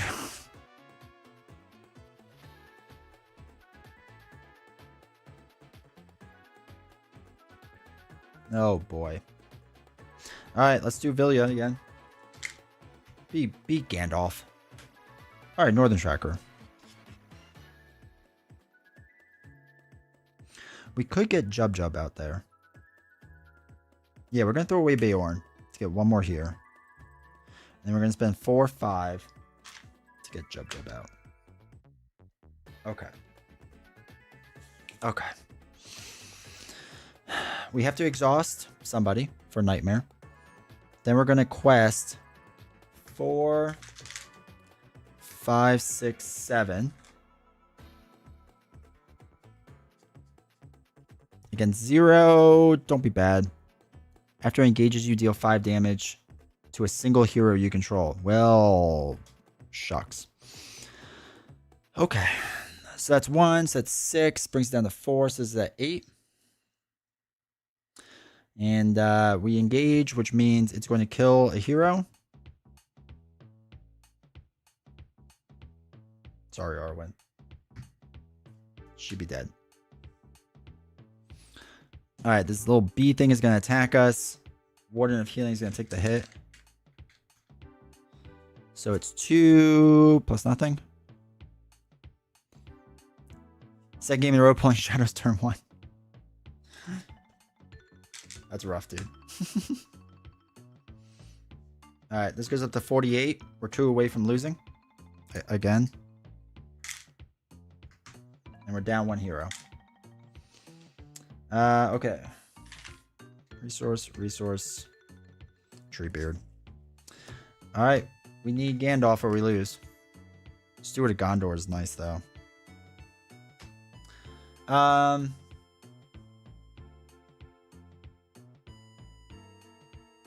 Alright, we can exhaust Gondor to get 2 more resources. We could put her... No, we can't put her in play. We don't have enough. We could put Treebeard. Yeah, we just can't quest enough.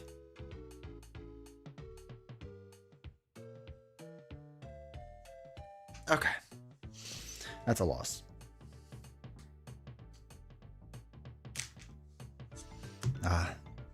This feels like good old Lord of the Rings.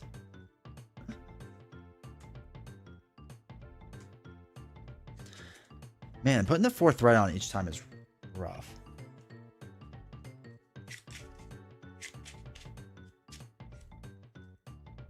It's just so much for a solo player.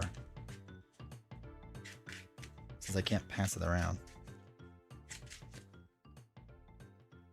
I also need the card that lowers your threat right away. And not a massive enemy right in the beginning. Okay. Try it again.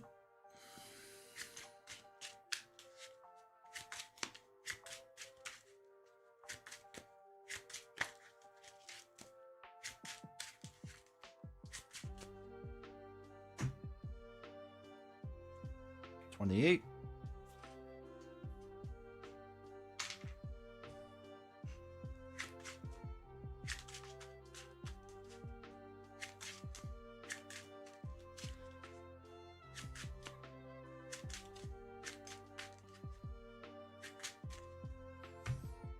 Goes on to 0. You have to reveal a beginning. Oh, good. Ambush orcs.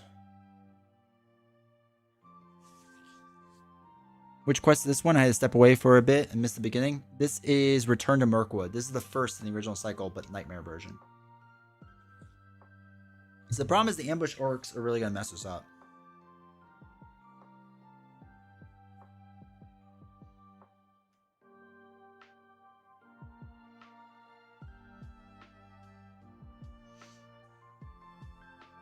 Because we're at 28. Well, we'll see what happens. 1, 2, 3, 4, 5, 6. Elven Light.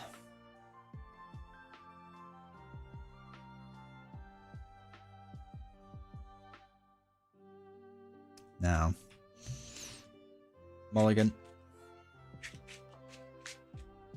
Yeah, the normal version of this isn't as bad. This is... Nightmare's rough with this.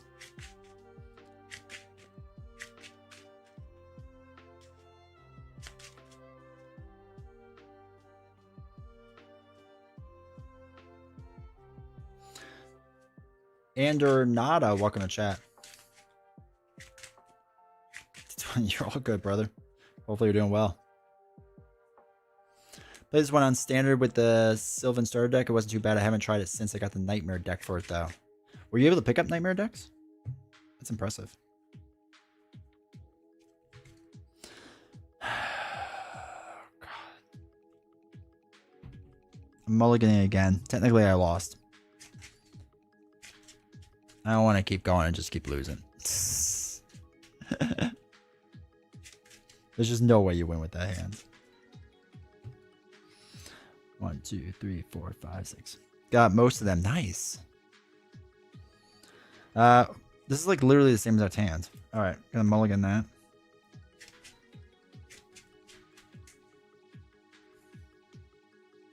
Yeah, I really like the Nightmare decks. They help out a ton. They make the game better. Harder, but better. 1, 2, 3, 4, 5, 6. Oh my god.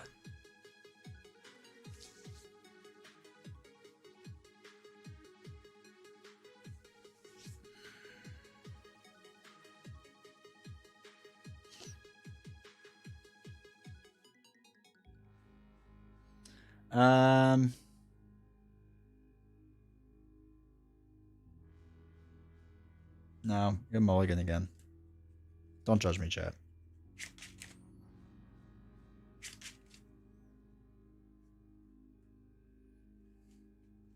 I've had people in the comments before get upset that like, you should just play it out and see what happens. I'd be like, bro. Thanks to you watching you play this game. Put it on my Christmas list. Let's go. 1, 2, 3, 4, 5, 6. Great game. All right, we have Villia. Steward of Gondor is useless to us in this situation, but that's all right. We can't pay for it. Well, we have Villia. We'll try.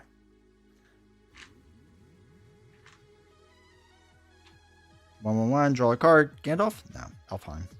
Eifelm. Yeah. All right. Let's pay for Villia.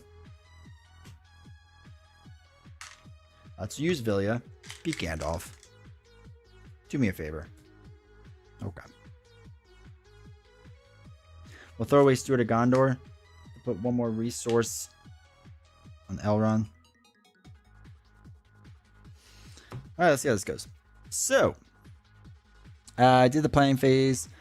Beginning of the quest phase, we have to exhaust the hero. We'll exhaust Arwen. Questing. I'm going to do 0 against 2. Oh, good. It's a troll. So that's 3 onto my threat, which brings it to 31. Okay. Okay.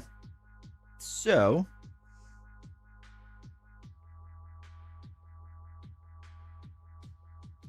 Boy. Hey, Billy, how's it going? Yeah, troll's going to mess me up. Good. Because troll, we have to block. 6. Raise the threat of the player by golem by 4. Okay, cool. So that's up to 35 already. That's 6. We take 4, or we would take 4. Because excess damage must be assigned to threat. So that's up to 39. I have to let him hit golem. Just go to top 5 cards of the deck. 2, 3, 4, 5. My other steward. Okay. So he does 4 damage to golem. Okay. I can't. I will raise my threat by 3. Let's bring up to 42. To take out the orcs.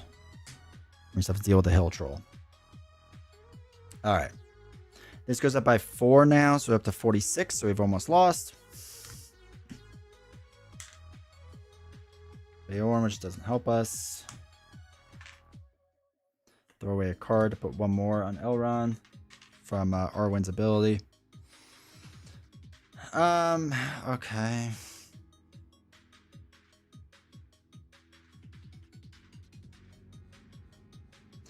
Villia something good? No. We lost. There's no way we can win. Okay.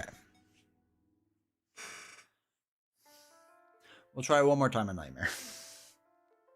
We need just a location to come out in the beginning.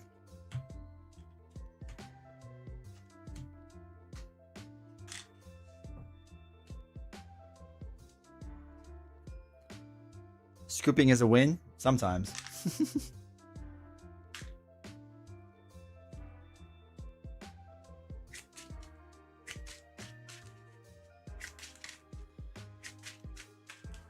Though I would like an old-fashioned win.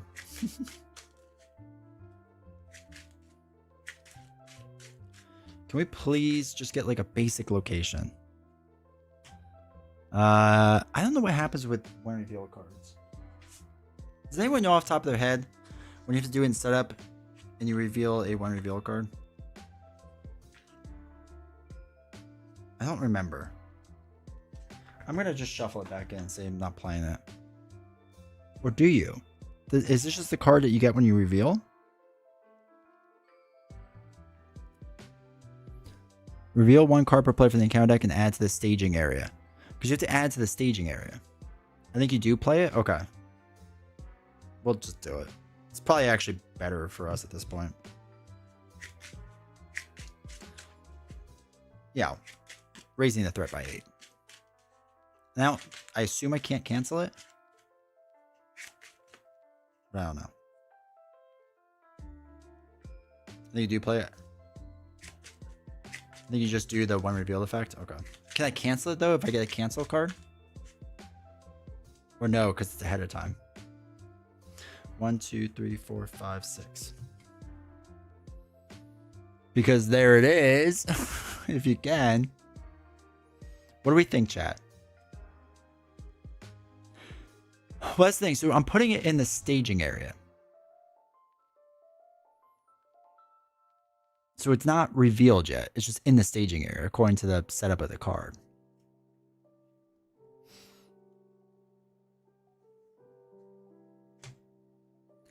We'll say we can't cancel it. See what happens, right? All right, so we start it. We're going to reveal it. So we're up to 36.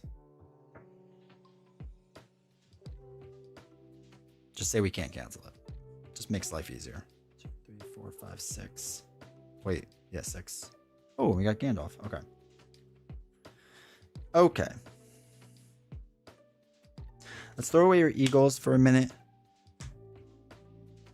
put it on Arwen. And then we could do Unexpected Courage onto Arwen. This way, when we exhaust in the quest phase, we can immediately ready her up. Hopefully be good. Okay. We can Gandalf next turn to lower our threat by 5, which will help a little bit. Whatever. Okay, beginning quest phase. We exhaust Arwen. And then we'll do player commits action. Put Arwen back to normal. Let's just see what happens. 4, 7, 10. Against 0, low money. When revealed, the player guarding Gollum must either reveal the topmost card or reveal 2 additional counter cards from the deck. Oh, are you kidding me? Oh no, that's a tantrum card. Oh, we have to reveal that. And of course I used all my money, so I can't test to will it. So we reveal the tantrum cards 8 more onto here. Okay. Okay. So 44. But good news, this goes up to 10. Solo, welcome. It's Return to Mirkwood. Also, welcome, Solo Gaming. So that's that. This has to go up by 4 because of Gollum. So we're up to 48 out of our 50.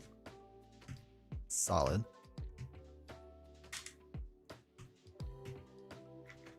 And it's the Nightmare version. All right. I'm going to throw away more Eagles. And then let's get Gandalf out there. So Gandalf can reduce our threat by 5, which we need desperately. So it's down to 43. So he's 2, 3, 4, 5. Okay.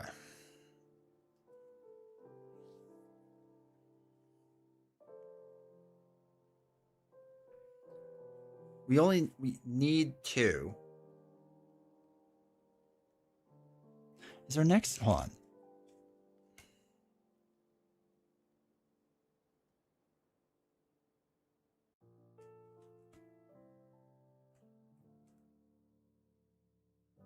Bro, it's just going to keep going up. Stupid Gollum.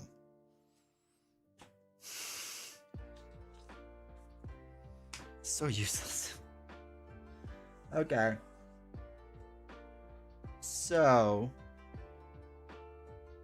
beginning the quest phase, we have to exhaust Arwen for Nightmare rules. We're ready to back up with Unexpected Courage. Stupid hobbits. Alright, we'll do 4, 5, 6, 7. 7 against 3. So that brings it down to 4, which means this succeeds. This goes away. Alright. The players guarding Gollum cannot commit characters to the quest unless the last one. Okay. If the players quest unsuccessfully, Gollum escapes. Cool. That is that. We are now going to travel to this location, so we have to quest for 5. And there's nothing else we can do. Just sad. Gandalf runs away. This goes up to 47 because of Gollum, because he's loud and annoying. 1, draw a card. Chub chub. Alright, let's throw away Stargazer so we can put 1 on here. The reason being is because we want to use this, the greeting card, to reduce our threat by 6. This brings it down to 41. So we have to quest for 5. Beginning the questing phase, she has to exhaust. We'll ready her back up with Unexpected Courage. I mean, let's just go for broke at this point. So that's 6, 10 total against 0, 2. Okay. Well, it's the active location. It's not. So that brings down to 8, 7, 6. The escape attempt fails. Or we succeed. He fails. All right. The players guarding Gollum cannot play cards from his hand. Okay. Hey, Steve. Okay. Okay.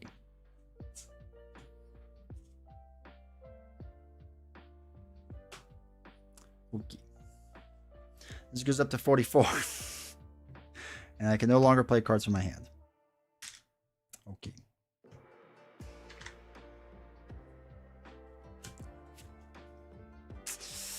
I guess World Quest really are. Exhaust. Ready up. Quest for 10. Pray. The player who with the highest threat level attaches this card to one of his heroes. Condition. Attached hero cannot ready during refresh phase unless you pay 2 resources from their pool. Okay. So 10 actually makes us go to the next stage. All right, next one is at the beginning of the combat phase, all players in play engage the player. Okay, that's fine. We just have to quest for 2. This goes up to 48. We can play cards again. So that's something. We have to pay 2 to ready her up. 1 here. Can we get lucky, chat?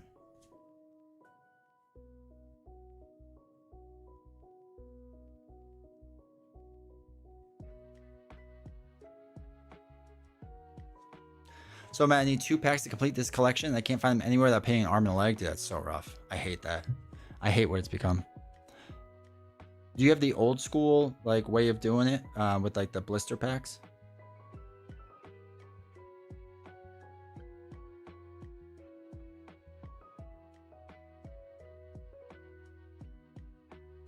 Oh, wait. 4 we had to do something. Search the encounter deck and discard pile for 1 copy of Addercop. Addercop is added to the staging area if able. Oh boy. I feel like that was a tough enemy.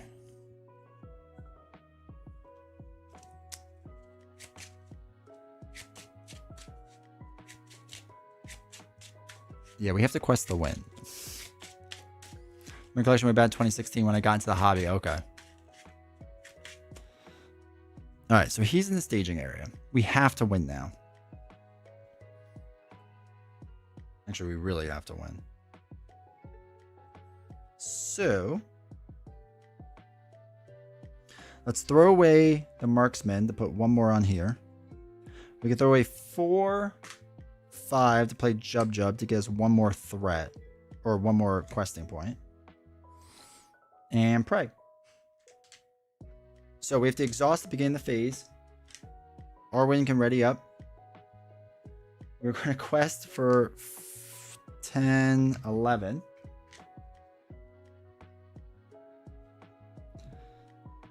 Against 2, 4. When each player must choose and exhaust 1 character he controls. I can't, so joke's on you. 4, 5, 6. We won. Apparently you had to rush it. I asked for the core set for Christmas, not knowing it was a core set. That's fair. Holy cow, that was not the right way to play at all. We got super lucky with all that.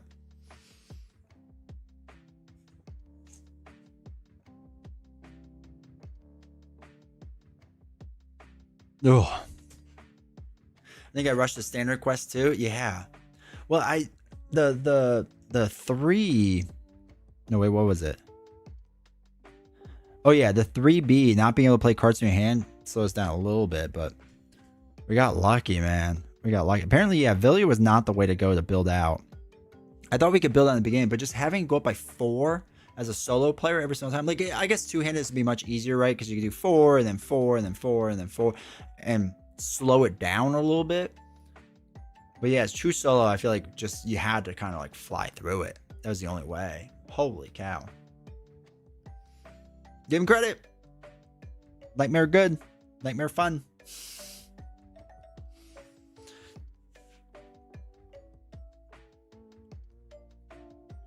But yeah, Steve, it's rough right now. We're trying to like find any of the packs and whatnot. I feel for you. I feel it for you. See, some players say they house rule this one where they have to go up by 4 threat every other round to simulate 2 players. Yeah, that makes a lot of sense. And it'd probably be much like easier to do for sure. For sure.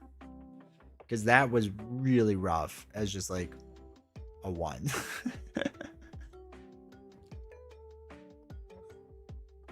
But I guess we got there. Holy cow.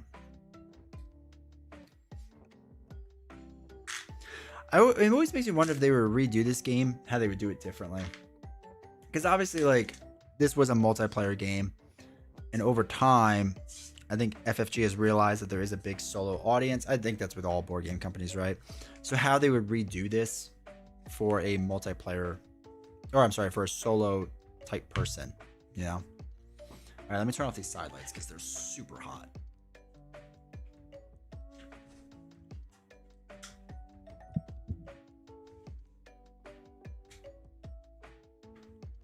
Whew. Stupid hobbits. But yeah, so now we have finished all of the Mirkwood scenarios. Again.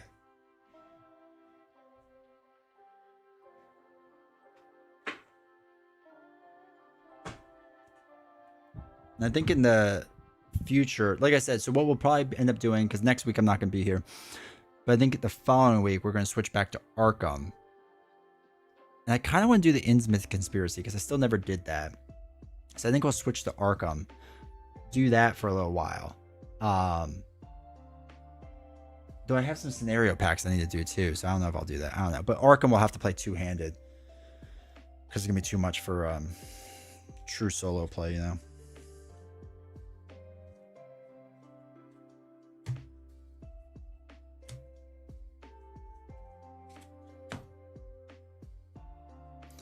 Alright, let's see what all these are all about.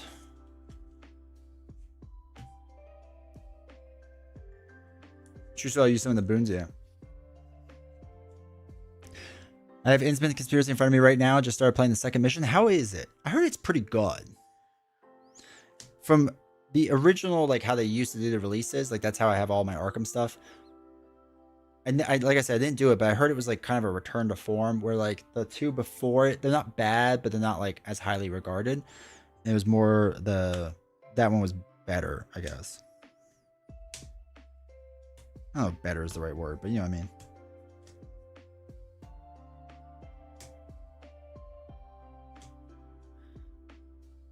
So far, so good. A lot of flight tokens. Oops. Oops.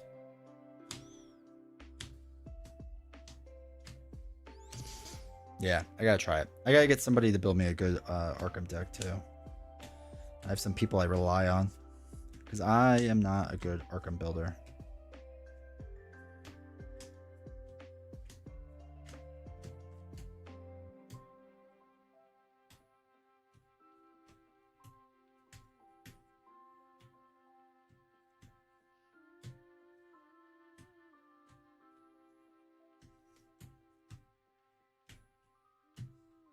Are you winning? I won. I won.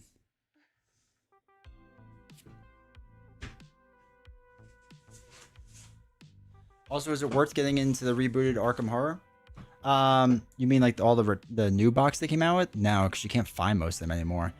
I would kind of just wait till Core 2 and see what it's like, you know? Because normally I would say yes. Like, I would say, hold on. 1, 2, 3, 4, 5, 6, 7, 8, 9, 10, 11, 12, 13, 14, 15, 16, 17, 18, 19, 20. Like, if you could find Dunwich and Carcosa, I would 100% grab them because I love them. I think they're phenomenal. But they're out of print, so they're really tough to find. I really like the Forgotten Age as well, but some people didn't like it because it was a big difficulty spike, so just FYI on that. But I really like it. But finding it's the problem.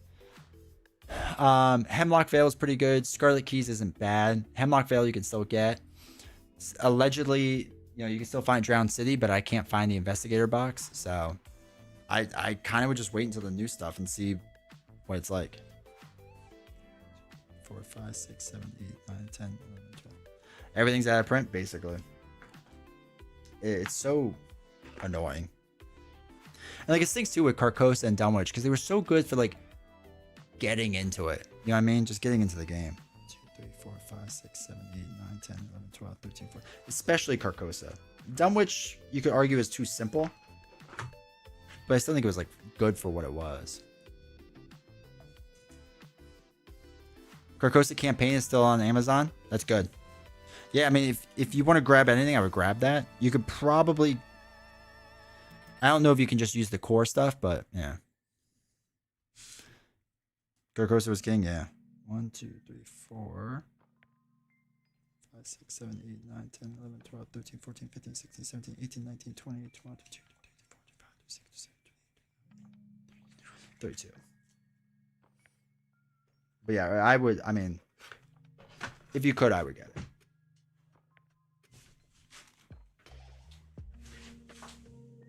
It'll be kind of interesting to see how they do the core too. Because they could theoretically do it where like they step down in difficulty. Like they did for Dunwich and Carcosa. So if they start that way, it could be interesting. But I also heard that the Drowned City campaign box wasn't nearly as good as some of the older stuff. Because I mean, Duke does a good job, generally speaking, but I just heard like the campaign was kind of lackluster, but the mechanics were cool. And I don't know if that means easy or hard or what, you know. It's the only one I've replayed so far. It's a really good one, yeah. I mean, I highly recommend it. Like, honestly, if you want to get into it, it'd be that. All those rumors about Wheatley's is just hullabaloo.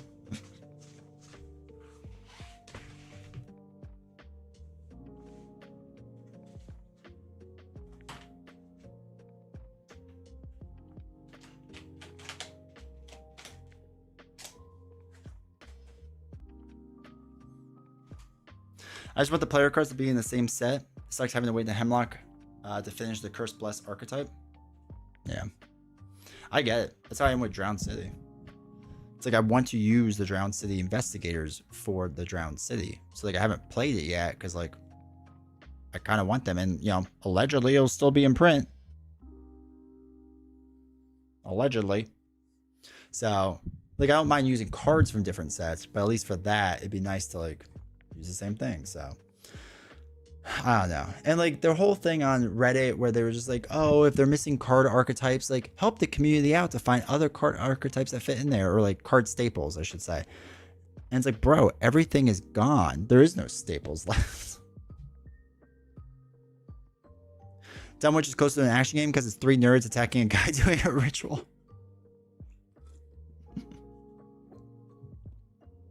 Yeah, that is true. I still like it. I still like it for what it is.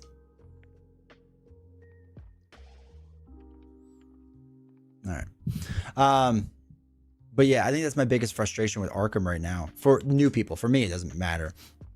Well, except for Drowned City. But for new people, it's just like, again, they're like, help each other find, you know, cards that are like the staple cards and whatnot. And again, nothing is around.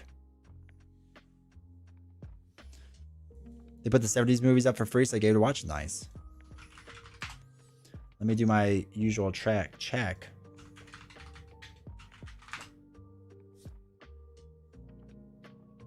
On the Asmodee store. The Drowned City? Yes? Question mark? Sold out. Everything's sold out. They don't know it apparently, but it's sold out. Good. Good. Why wouldn't it be? Does a new Marvel Champions core box reprint Maria Hill? At some point eventually, but not anytime soon. We don't reprint. They signed everybody. You mean Leadership Maria Hill? I don't know. I don't think you get Ironheart Basic again though. Because Ironheart Basic was such a staple that they probably went, no.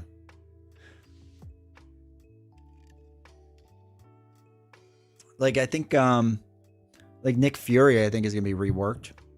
Probably Avengers Mansion too. Which is crazy. Because like again, like I think everyone's gonna go back to, it's gonna be so weird with Legacy and current environment, I think. Skelly, welcome chat. I pretty much never run Ironheart anymore. I do now and again, but not like I used to. Like when it was such a smaller card pool, it was all the time.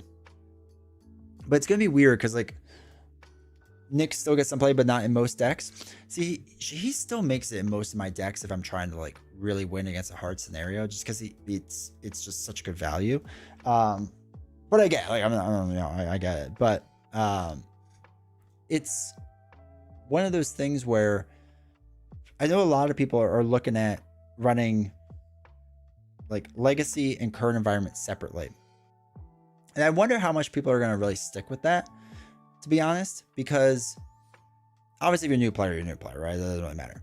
So that's fine. But I think for us older folks, like, let's say a new core comes out and current environment starts with that, hypothetically, just like it is for Arkham, right? Hypotheticals, obviously. And you don't have Nick Fury. You don't have something like Avengers Mansion. You don't have something like, or Helicarrier or something like that. Like, I wonder how quickly people go, I'm going to use that and not pay attention to the current environment. And then I wonder if, like, as another cycle or two comes out where like there's just more cards, right? Because you will most likely get kind of bored, I guess, of just playing the same stuff. Like when you first get the core box of Marvel, it's great, but once you start getting the deck building, whatever, you get kind of like in the same habit of like doing the same exact thing. So I think it's gonna be interesting and maybe a little weird, because just like I'm gonna be so bored of the current environment right away that I'm just gonna go right back to Legacy. And if I do that, am I going to fall into the same deck patterns? Am I going to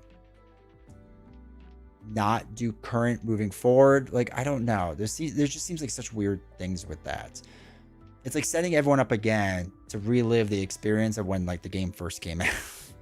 Maybe that's good. And maybe some people like it.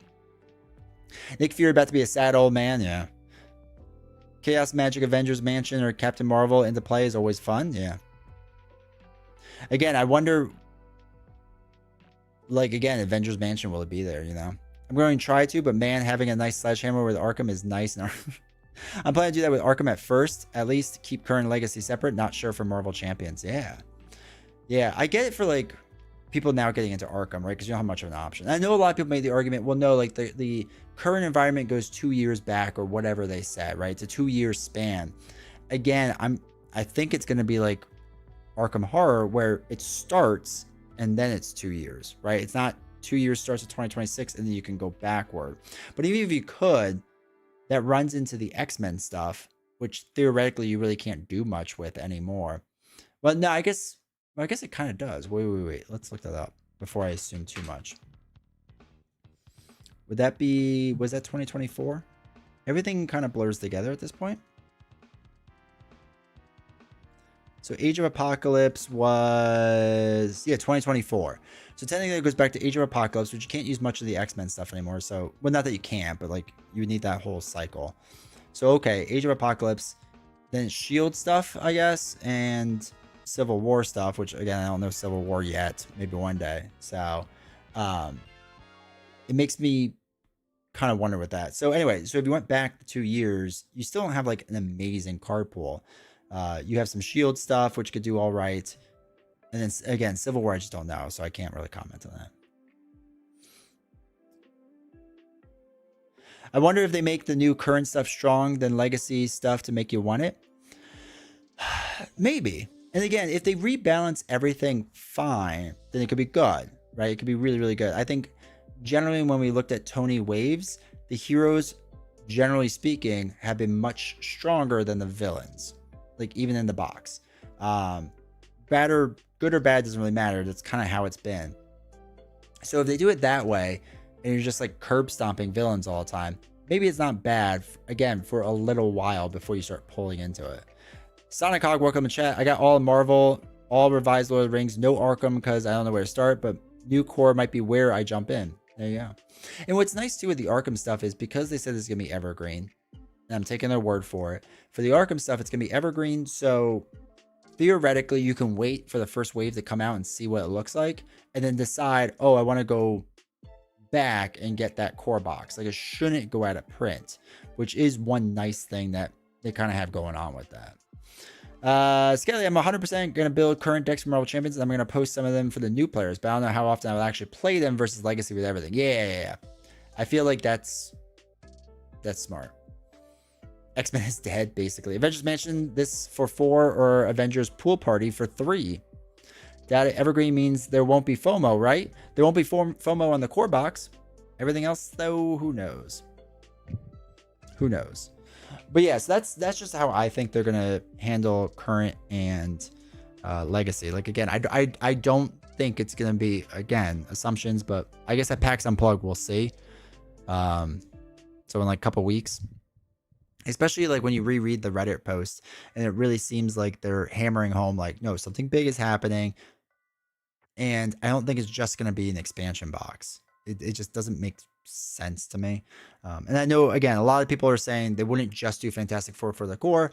I think they would, but I get the argument. I don't think it's going to be a mix of characters like other people have thought, where they're like, oh, it's going to be, you know, a little bit of Avengers and a little bit of X-Men and a little bit of Fantastic Four and a little bit of Defender. I don't think they're going to do that unless it's like, again, an Avengers box, because everyone's like an Avenger kind of nowadays.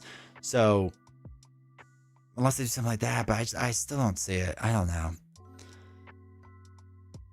There better be a all-in reprint on Kickstarter. Pff, no shot. Has Tony ever made a weaker hero? Falcon? Was Falcon his? Yeah, Falcon. I would say Falcon was his weakest hero. So if we look back at Tony's stuff really quick. So he didn't really do any of them. Cable Domino, strong. Psylocke, Boggs, and Tony. Boggs is like on everything though. Psylocke's decent. Tony the Angel. X-23 is strong, which is Tony still.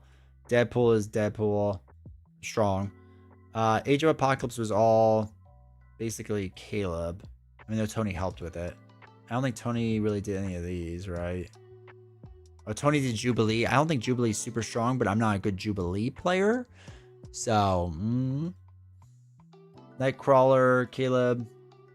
Magneto, Caleb. Shield, obviously, was him. And Maria Hill, Nick Fury, very strong. Black Panther's him. Black Panther's pretty good. Silk is him. I think Silk is good, but again, you need the Web Warrior card, so it's kind of weird. Falcon, I would consider weak, and Winter Soldier was Caleb. So, and do we know what these are yet? We all know who the designers for these ones are yet, so maybe he's involved with that. I don't know. So, yeah, he's had weak, but not like super weak. You know what I mean? They announced that they are bringing the Hero Bundle box to North America, if only. I think that's a brilliant strategy for them if they did that, but I don't think they will. I think what is dead may never die. No, that's not the right way to phrase that. What is dead is dead. They're finally going to get people Daredevil? Maybe. I think they made too many people paranoid about things staying in print, like how you can't even get Drowned City right now, and that they're going to buy it right away, so still FOMO. Cable, I agree. The Drowned City thing drives me nuts. It really does. Especially when, just going through the Reddit thread, like, Olivia, I have mad respect for what she's doing. Absolutely. But, like, it was very telling to me that, like, people are like, we can't find Drowned City. Like, is it going to be reprinted? And, like, she had no real idea about that. And, again, she's the comm person, so she's not really in charge of that.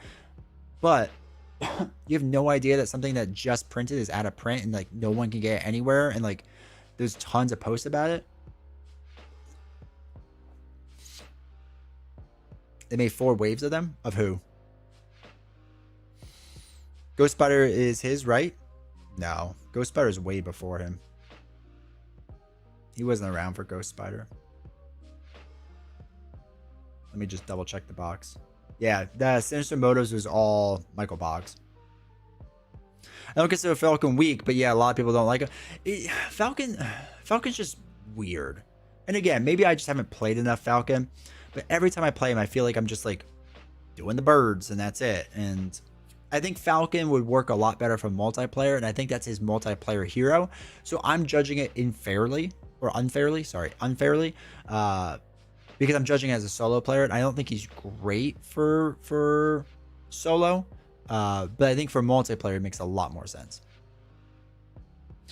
Jubilee is probably somewhere in the middle, not OP. Why is War Machine selling for so much? Does War Machine have any like crazy cards? War Machine was one of the first ones to like really go out of print. People really liked War Machine. I don't know why. The Black Panther card was good. The Captain Marvel card is good. Command Team is good, but you can get in other things. Goliath is pretty good. Falcon, you can get a lot of. Save the Day, go down swinging, whatever. Make the call, whatever. Mockingbird you can get. Quinn Carrier you can get. 2 Against the World's fine.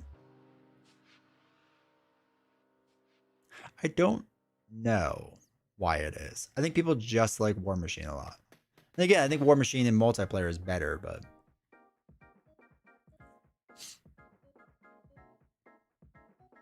I'll check my LGS for Arkham stuff tomorrow. Yeah, dude, if you could, that'd be great.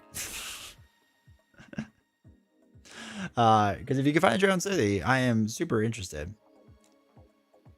I mostly played Falcon 2 player, and he kind of cracked in multiplayer. That's what I'm saying. I think I'm judging Falcon unfairly in that sense, as just like a primarily solo player. I think I could see easily how Falcon makes a lot of sense in multiplayer. War Machine had Captain Marvel. Captain Marvel is good. Quinn Carrier you can get in so many things though. But yeah, I guess the Captain Marvel, again, Black Panther leadership card I like a lot. Captain Marvel I like. Goliath I like. Command Team I think you can get other places. Mockingbird, Quinn Carrier you can get them other places. So yeah. But again, it was one of the first packs to really go... Oh, Aaron worked on this. One of the first packs that you could really... Or one of the first packs that was kind of going out of print. So I don't know if that's a part of it too, that people are trying to like finish up their collections and then coming back to that. Black Panther Ally is so good. Yeah. Yeah. It's weird because I feel like not many people run the Black Panther Ally anymore. Like they did at first and then they kind of slowed down. And not that it's bad that they did, but it just feels weird. Also, Canadian, welcome to chat. Sorry, I totally skipped over it. My bad. Hopefully doing well, man. But yeah, Black Panther Ally I like a lot. And deserves a little more love, I think.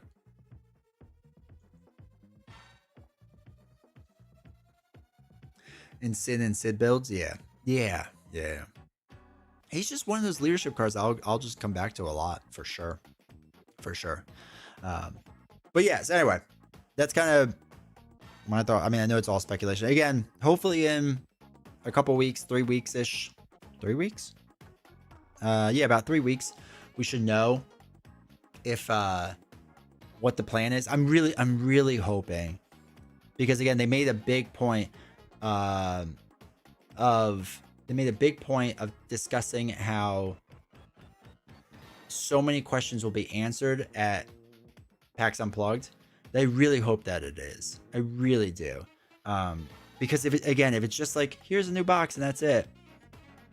I mean, that'll be nice. We'll enjoy it. But if they say like, hey, it's a new core, this is how we're proceeding forward in the game, you know, expect this and whatever, kind of how they did with Arkham, I think that's better. And I think people will understand it more, but they still need that communication open. I think that's kind of the roughest part right now, is that just the communication isn't really been there. So I know you've talked about this in the past. Have you noticed how much of a difference in your FFG content metrics for streaming on Twitch? I know they'll always be good for you because it's your core thing, but I'm just curious if it feels more popular now than a couple years ago. Now, so as far as a streamer goes, I don't have their metrics, right, for things, obviously. So I judge a lot off of my metrics. What I have learned is back in the day, it didn't matter what new hero it was. I would get on a review or a first play, like 2,000 views, right? As a smaller channel. So it doesn't matter who came out. I would get a good amount of views. Nowadays, as a much bigger channel and more well-known, if it's not a like top tier hero like Winter Soldier, if I'm cracking 800 to 1,000 on a review or like a first playthrough, like that's all that happens. Like, it's just, I don't get good views anymore unless it's a big name thing. And I can't tell if that's people just don't care, if it's something in my style I mean, there could be so many variables, but from as a content creator's perspective, it's very, the viewership is going down. I don't know how to say it differently. The viewership is 100% going down. Theoretically, mine should either level out or slowly go up. Same with Nelson's and whatnot.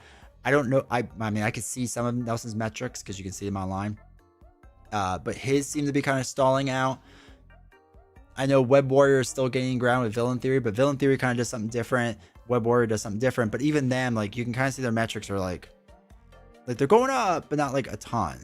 So what's interesting though, that I will say, is coming back to Lord of the Rings. Our Lord of the Ring numbers for live streams, not for playthroughs, because I haven't cracked the thumbnail titles for playthroughs yet. The Lord of the Rings stuff has actually been going up for the live stream. Now, again, that's because a lot of you I know come here to just like hang out and have a good time, right? So I know a part of it's that. But the Lord of the Rings metrics overall have been slowly going up. And I don't know why. I don't know if there's just so few Lord of the Rings content creators that people just really love this game and they want more of it. Could be a big part of it, right? It'll be interesting when we do Arkham, not next week, but the following week, what that does. How that compares. Again, especially because I'm not a Lord of the Rings or Arkham channel. I have my pitchforks ready. They really have a lot riding on this live stream. They do. And I think, again, I hope they didn't overpromise. I really do. I'll have more allies that grab events from the Discord. Yeah, me too. New Core will be very disappointing to me unless they have a roadmap of the future set of expansions. I mean, that's the big hope, is that not only, let's just say it's a new core box of Fantastic Four, right? Let's just say you can disagree with it and that's fine. But let's say it's that. I really hope they lead into like, and then we're going to have our 6 hero packs, some old favorites come back, something like that. But then like, we're going to keep doing things. Like I think in the Arkham one, they made a comment how they're going to be pumping out more content. So Nocturnal Duck, welcome to chat. Anything that tutors or digs for a card is rad. Suit up is so for that too. Yeah. By the way, Canadian Wave 9 is on Amazon today. Let's go. Yeah, it's pretty much what I expected. Definitely variables, but I've seen this in other areas. The number of full collections being sold nearly every day this past year is kind of wild. It's insane how many full collections go up on Reddit and Facebook. Well, especially Reddit. It's insane. And you can even see it on eBay too. If like lots of stuff going on sale. And I think that's twofold. I think one is people have been playing it for a while and maybe they just want something new. So they know this is the time to get out where people are like trying to panic buy. So I think that's also partially driving it. Because if you're like on the fence of like, do I keep Marvel? Do I not? Whatever. Like now's the time to sell. So it kind of makes sense in that way. But I would directly attribute it to a Fantasy Flight's decisions lately. People are dropping the game, unfortunately, I think. Yeah. I mean, you could just look through my comments. And again, I am a very small snippet. But I am the snippet of hardcore players, right? So I'm not like the casual players probably is not watching most of my videos, like maybe some here and there, but not like a ton. So the hardcore fan base is what my community probably really is. And I mean, you see comments in all my videos when I talk about this stuff. They're just like, I'm selling my stuff. They're like, I'm selling my stuff. I'm getting out, or I'm done. It seems to be one of those two things. And it's a lot of comments. And those comments get a lot of likes for me. Right? So it's just, if I didn't love Marvel and they were truly doing a second core, yeah. You know what I mean? Bring back marbles and thematic matchups for Marvel Champions. It does well for the live streams. What does well for gameplay is the Sunday morning coffee, which I have to record one. I'm hoping to record one tomorrow, so you guys have at least one when I'm gone.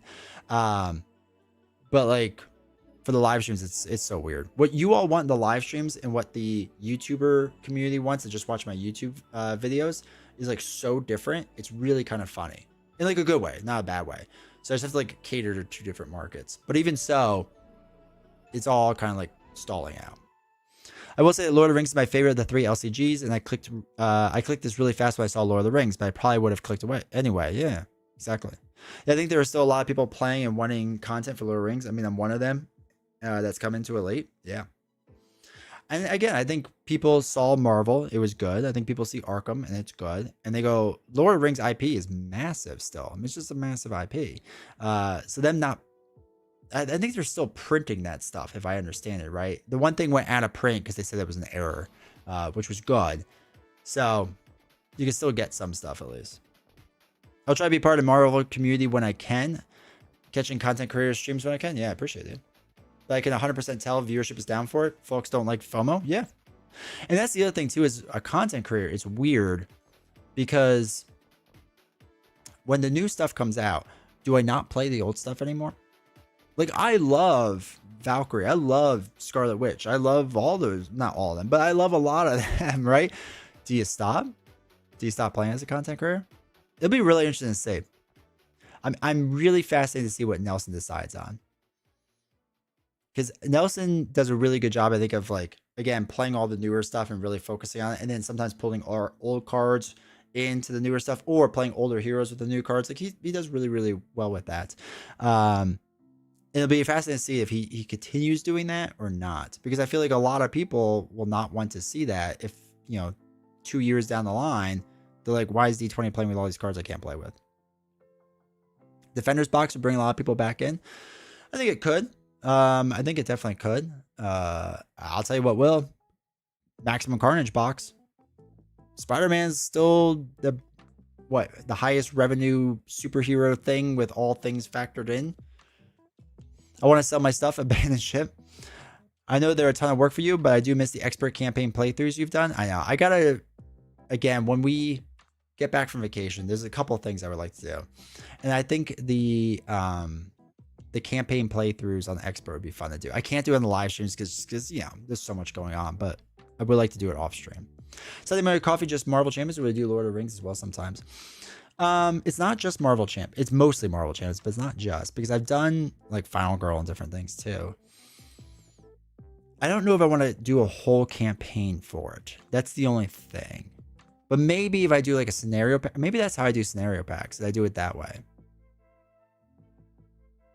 Maybe that's what we do in the future.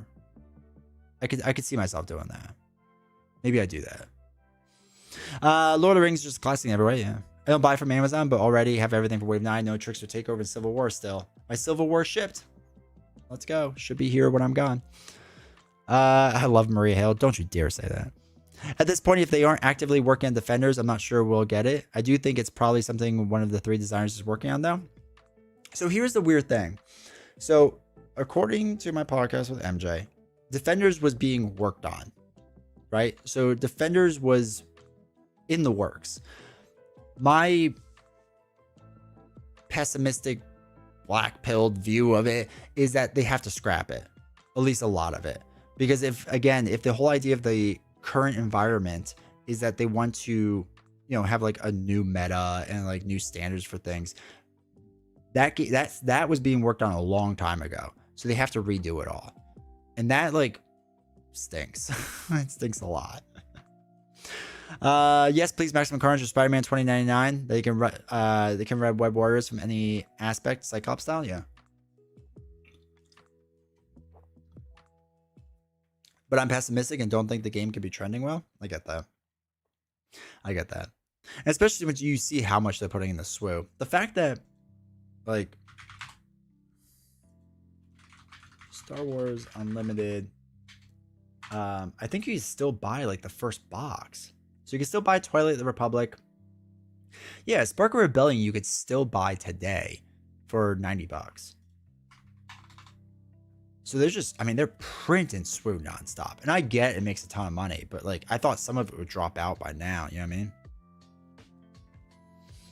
All these folks selling has helped my local play group get what they're missing, add more members, went from 2 to 10 players. That's awesome. That's hopefully the bright side of all of this, is that if people are abandoning ship, they're abandoning to get people into the game, right? So if you lose one, you gain one, maybe.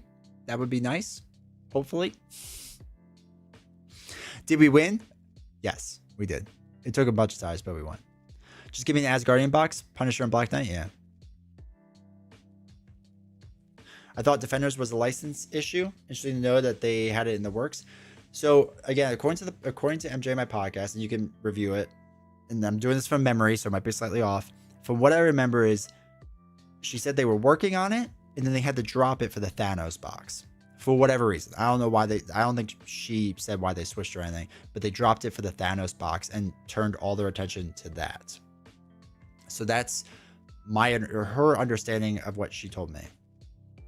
Maximum Carnage and Valhalla starring Daredevil. Just put them all in. And Beast. Throw Beast in there. Why not, right? Though I don't. I know some people are like, "Oh, we're definitely gonna get more X-Men stuff soon." It's like, and I think X-Men would have been like, I get X-Men they had to do at a certain time because of licensing and all that stuff. X-Men would have been the time. If you remember way back in old D20, I was convinced that they were gonna have parallel waves of X-Men and Avengers stuff. Because like it just made the most sense of like keep all the X-Men together. You can have another core box with X-Men so that people could enter with the X-Men. And they didn't do that, obviously. But that would have been such a good core box because that would have sold, right? That would have sold. My X-Men stuff, when I did it early on, X-Men stuff got viewership. It was crazy. I think everything not Avengers adjacent probably has licensing issues to agree. Yeah, probably. To a degree. We need an Avenger hero that you use any Avenger allies, and a new Captain America could do that. Yeah. Yeah. I mean, they want to do they want to redo Captain America, obviously. He obviously sold well, and they want us to buy it again for sure. Folks are like, everyone is selling Marvel Champions. Yeah, to another person or play group. Yeah. That's the hope again. Metaphor is that they're selling to people. And hopefully those new people keep buying, right? I want to say that one of the devs said that they wanted to do an X-Men core, but the man said no. Damn the man.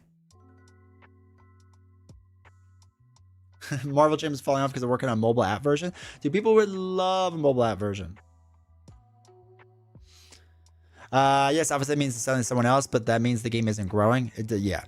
That is the one downside, is that the game would be flatlining then. And FFG isn't getting that money. So even if FFG gets that person that bought it, right? They're just buying all the new stuff, but the old person isn't buying the new stuff. Unless the new person jumps back in. That's the only way you can multiply that, right? Or not multiply, but like expand upon it.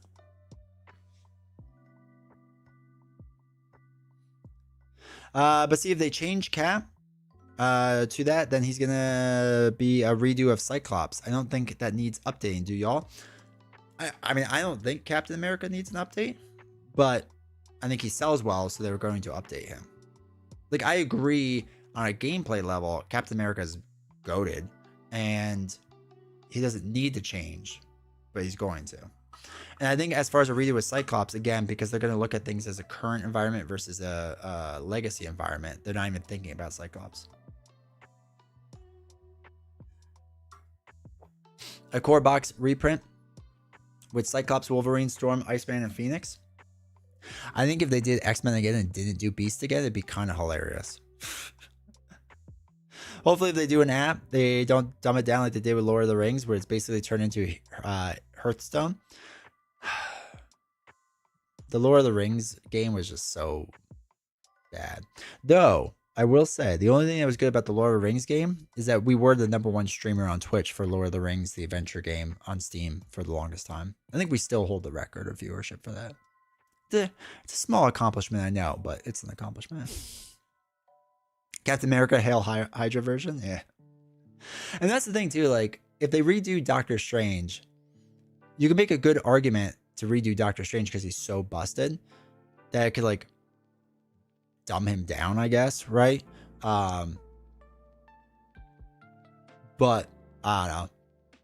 I don't know. It'd be really interesting to see the general fan base likes OP heroes versus not OP heroes, right? Like, obviously you don't want like a bad hero, but if you could have as a normal player, not us that are like crazy in the game, but as a normal person, do you enjoy just having a deck where you're like, yeah, this is fantastic?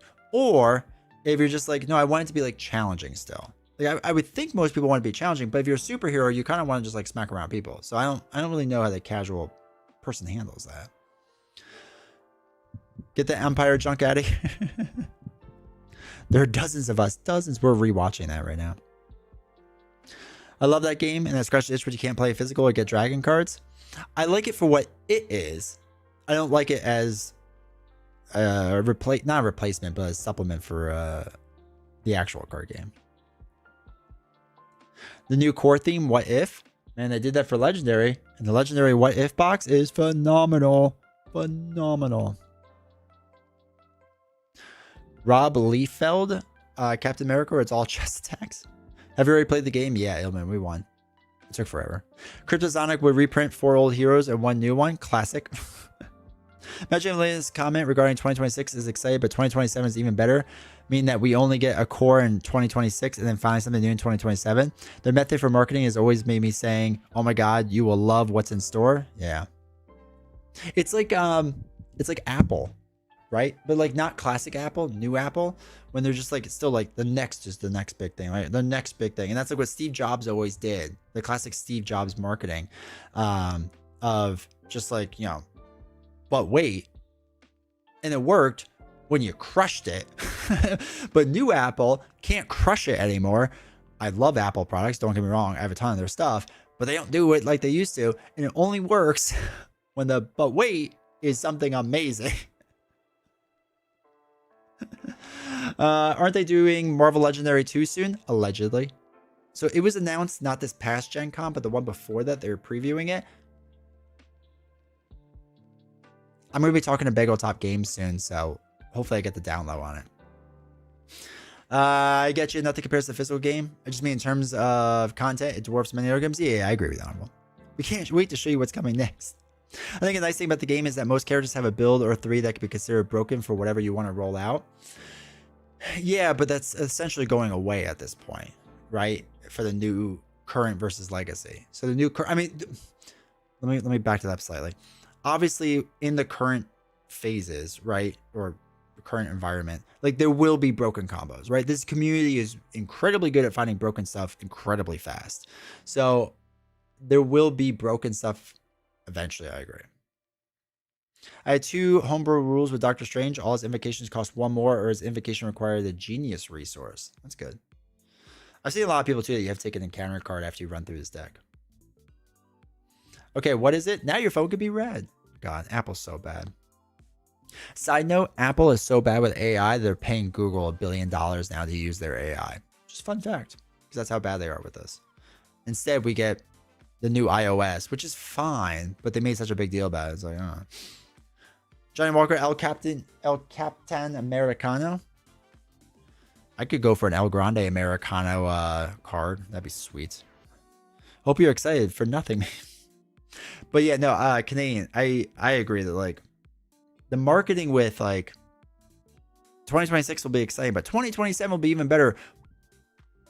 Girl, that's a long ways away. That's you're telling people to wait a long time. Like 2026 better be amazing, and then we could be super hyped for 2027. But if 2026 is just like, okay. Now, if 2026 is Fantastic Four core box, let's say, and also Defenders, I also kind of have issues with that because 2027, I don't know how you're going to beat that unless you go to Maximum Carnage and stuff like that. Like, you would need cycle after cycle of just banger after banger after banger after banger. So yeah, I mean, it's just y'all better back that up. 2054 will be even better. I'll put money on it now that the game will not exist in 2054. Just call me a skeptic. That comment makes me expect a roadmap to 2027. Like, why talk about 2 years from now? I agree. It's really weird. It's really weird marketing. I really hope they get their marketing. I know they hired a bunch of marketing people because I saw the job postings. And I really hope these marketing people are on top of it. I really do. Don't forget Midnight Suns. Yeah. Oh, yeah. There's that's the thing, is there's still like a lot in the well that they can pull from that'll do well. That's a weird way of phrasing that sentence. There's still a lot of things that they can pull from. So it's not like they don't have things that they can pull from. It's just, it needs to be like no filler waves for a little while, right? It just needs to be banger after banger. I'd be surprised if they don't do some sort of timeline when they do the in-flight. I would be surprised too, especially with how the wording is. And like they do it for SWU, right? They do it for SWU and it's massively successful. If you watch Gen Con and all that stuff, they do the timeline of like, here's the next like several boxes. And now granted, SWU pumps out a lot faster. So, you know, I get it. But still, like they've done this before. So why not again? Like I don't see the downside of them saying, yes, the next cycle is this, But the following cycle after that is whatever, right? Let's just say Fantastic Four Defenders, right? Is the fear that people are just going to skip over Fantastic Four for Defenders? I don't think so. I think it lets people know what to invest in and not invest in. Like it just makes sense giving the roadmap out. I mean, Marvel Cinematic Universe does this, right? Where they or at least they used to. I don't pay attention to the movies as much anymore, but they used to like roadmap out all these movies, and it got people hyped for all of it. And then you slowly tease the things out, obviously, but just drop it. Like if you just drop the name, right, for whatever it is, you don't have to give more than a name, and people will get hyped about that. I just remember how crazy people went for that stuff with like the phase 2 and phase 3 of Marvel. Just drop the names. I think that's the best way to market this. And you don't have to do anything else. It's easy to prepare. Jump right into it. It's weird because they are scared due to their own choices of business model. Yeah. New core box is all playable villains and the leaders are the enemy. You could tell, especially in her interview with Web Warrior Fanatic, that Olivia felt they're approaching things the wrong way. Yeah. What a twist. They are so clearly have their best people on SWU though. I do think that's part of the problem. Yeah. I mean the SWU team is killing it, obviously. From what I've been told from my sources, like just the amount of money that SWU is printing is just astronomical compared to Marvel Champions. I mean, Marvel Champions does very well. Not saying it doesn't. It does very well. But it pales in comparison to SWU. I mean, just not even close. Doc Ock, Carnage, Lizard, Scorpion, Kraven, the new Spider-Man box with new Peter Parker reprint. I mean, if they do new core, they have to reprint Peter Parker. It could be good. It could be really good. That's my hope. So yeah, I think if they, for the PAX Unplugged thing, again, yes, you show off a bit more of whatever the next thing is. I always say it's Core 2.0, but even if it's not, even if it's just a Fantastic Four box or whatever box, okay. You show off that thing, but then I think you have to roadmap the next like year-ish at least out. And all you have to do is give names. You don't have to give hero pack names, right? Maybe if you have a scenario pack. If you do Fantastic Four, I think Galactus would be a scenario pack. It just makes sense. So you give like just the name of it. So it's just like, we don't know 100% sure, but we're pretty sure, right? Like just little things like that. 2027, as you said, is going to be this amazing year. Okay. Like, give us something to hang on to, not just a promise that it's going to be an amazing year. Give us the name of whatever it could be for Defenders or whatever else, right? It's just, there's so much marketing opportunity there. There's so much there. And again, they do it with SWU. Their SWU marketing team is pretty darn good. They market the game well, generally speaking. I mean, it's not like the best marketing in the world, but for as far as tabletop games go, it's pretty good. They give me a roadmap, and I know Fantastic Four and Defenders are being planned. Even if 2 years from now, I keep buying everything. But if the in-flight report doesn't give me anything really exciting, I'm not all in anymore. I just don't want to be buying 2-3 years of content I'm not super hyped for before I get to what I really wanted. Yeah, I think a lot of people feel that way. They're going to make a bunch of new Spider-Folk hero packs to sell and make a killing. Yeah, they should. It's easy sell. All Porgs now releasing Jedi Porgs. Let's go, Porg deck. Especially if I have no idea whether the game might die before they get there. And I think that's the other thing too, is people are just like, Daredevil's on all these cards. Just give us the Daredevil. And I'm not even a Daredevil fan. I just feel for all the people who are Daredevil fans at this point. All they have to do in their meetings is add Spider to anything. Spider and Kool-Aid Man. I will do so much free marketing for you if there's a Kool-Aid Man. I will hype that up so much. Also, Cap, I don't know if I said hi the first time. Marvel Champions and Arkham Horror crossover event. It'd be funny. FFG has canceled so many games. They have not earned the trust. Yeah. And especially when they, like, games seemed like they were going strong from whatever the Star Wars one was. That seemed like it was doing well, and all of a sudden, gone. Spider War, the Mad Spider Shadow, Spider Genesis. I mean, they did something along the lines of Into the Spider-Verse, whatever, right? What are they afraid of? Seeing a roadmap and saying early which ones we will get? I mean, maybe that's the fear, is just like, oh, I'll definitely skip this wave and then wait till the next one. But to me, that's illogical, because even if you do it the way that they're doing it and you look at the wave, you go, You know what I mean? Like, I'm going to skip it or I'm going to not. I don't think you telling me ahead of time what the future is going to make me go whether I skip it or not. Like, I don't know. I don't know. I have to really think about that. Outer Rim, thank you. Also, don't forget to blame Embracer, the real enemy. Oh, yeah. Embracer's the worst. Though Embracer kind of shooed them off, right? They said, hey, take a bunch of debt and you can go do your own thing now. But Embracer is like a massive problem. But I don't know if Embracer still owns it anymore. I thought they kind of spun it off and let them do their own thing. Embracer still own.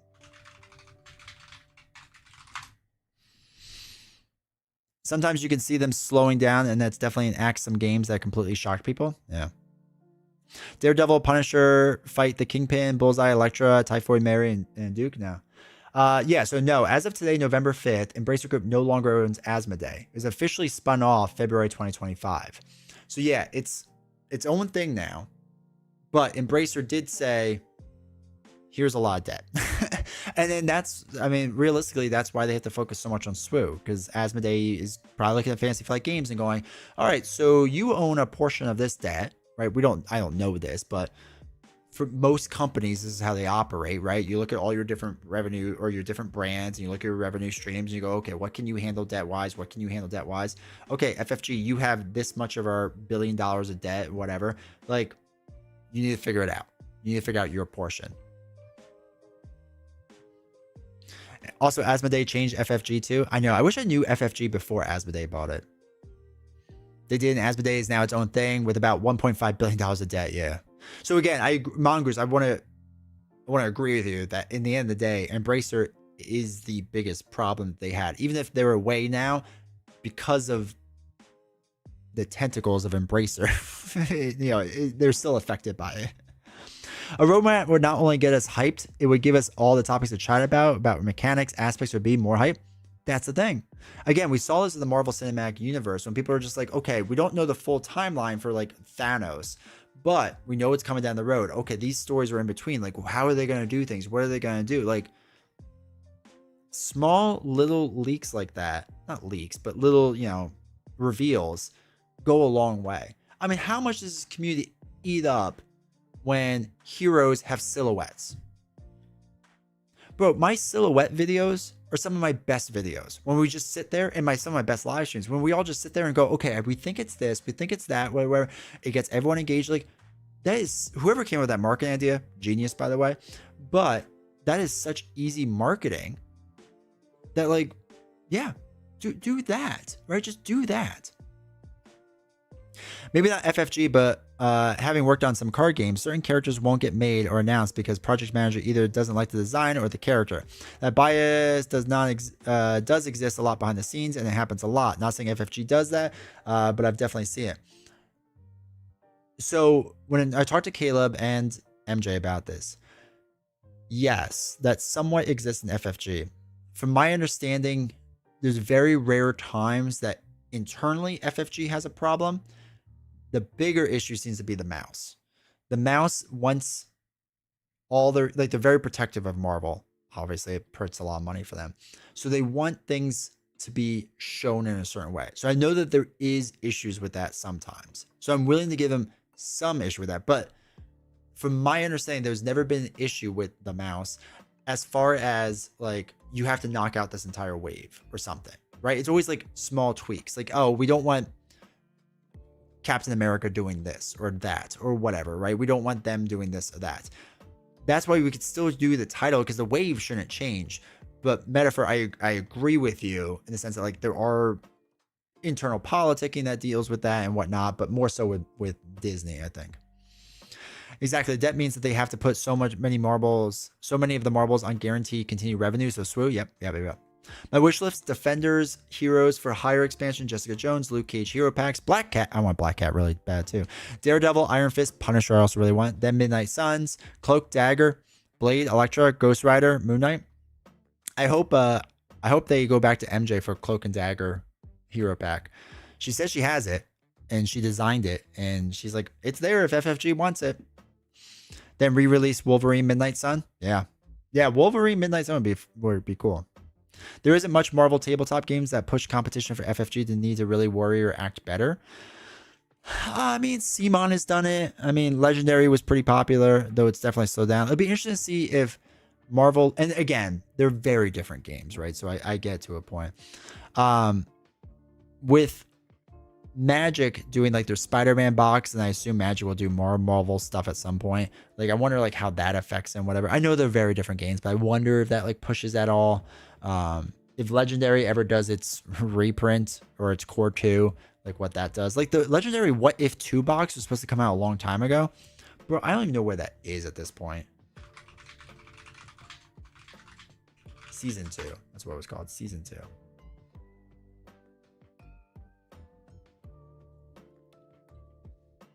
Like allegedly it's on Game Nerds.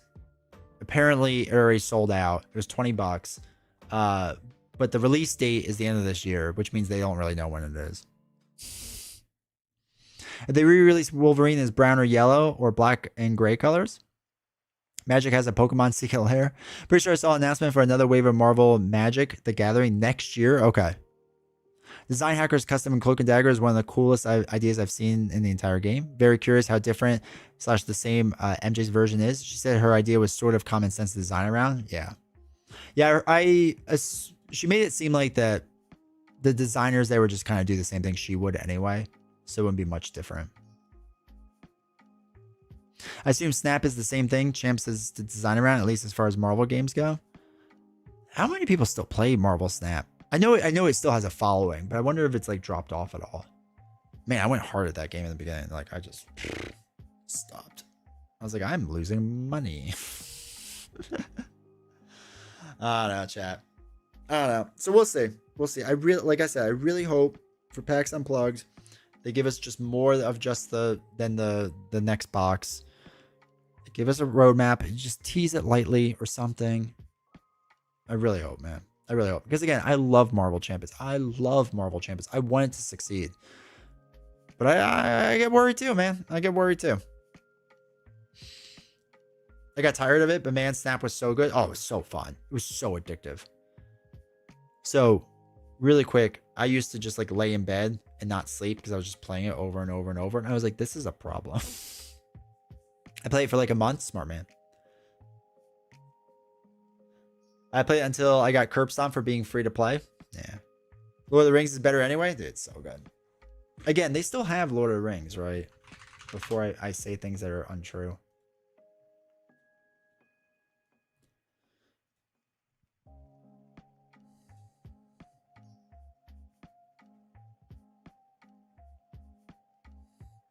I stopped Snap once the competition really started taking off. All right. Can you actually buy this? Okay, so you can still buy the starter decks. Good.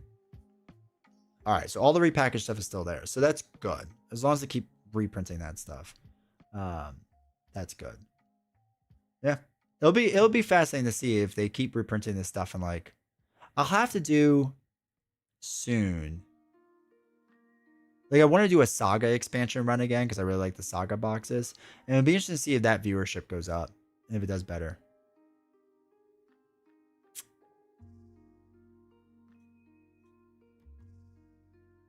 Everything else is at print, right? Where's standalone? This is all at print now, right? Sad. That's such a good scenario.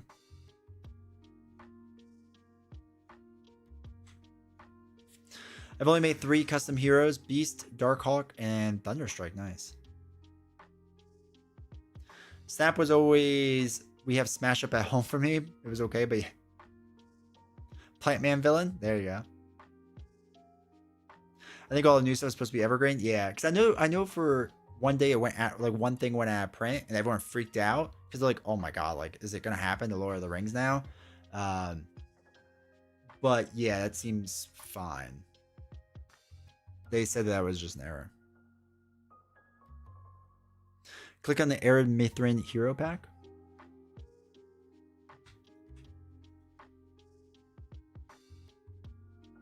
So you can still view it on the. Oh god. Okay, I'm assuming that's just a 404 error and that's not indicative of something else. Oh my god. Asmodee, fix your site. Okay. I know it was set that it was out of print for a second. But they said that was an error. So I'm hoping that's the actual case. But it's something. Actually, wait.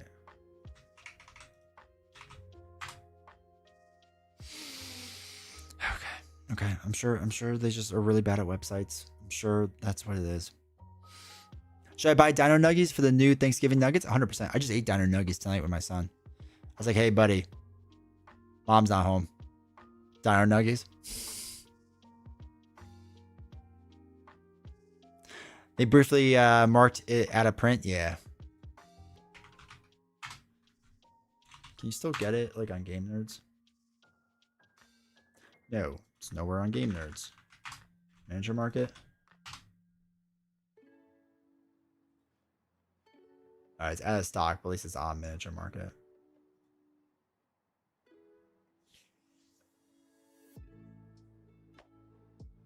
I really want to see you and Nelson play the Final Saga Quest in Epic multiplayer. I need to stream with Nelson again. It's been way too long.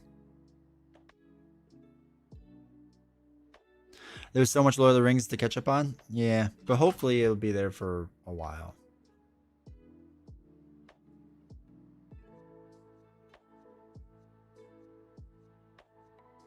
I was trying to see if I could find that hero box really fast, but I don't see it. With novels gone, you can stay up late eating Halloween candy. I mean, I do that anyway. I mean, she came back. She had to run out because she had to drop off some stuff at a place.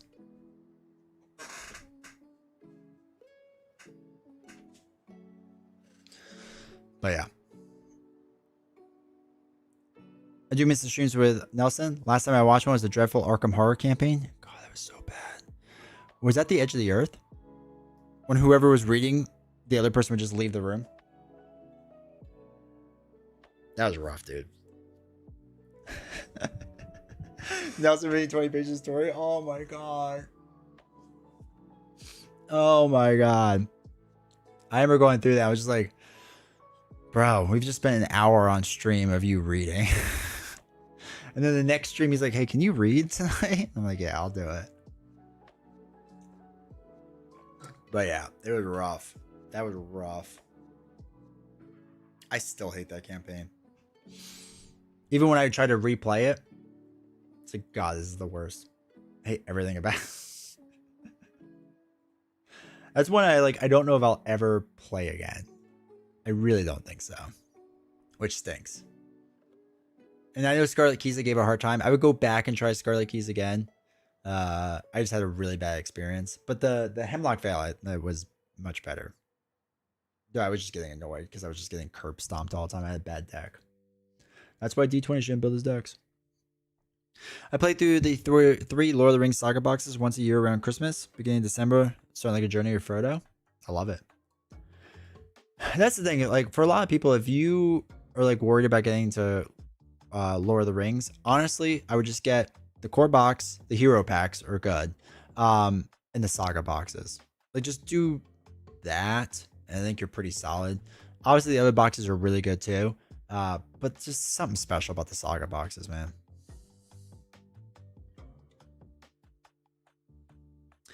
Feast of Hemlock is the only campaign since Forgotten Age that seems to be consistently revered. Yeah. Yeah,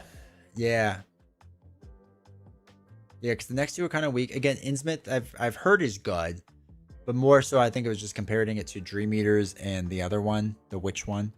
Because that was not that they were bad, they were just very different, right? Especially Dream Eaters and how it was like kind of set up. Circle and done. Thank you, Cap.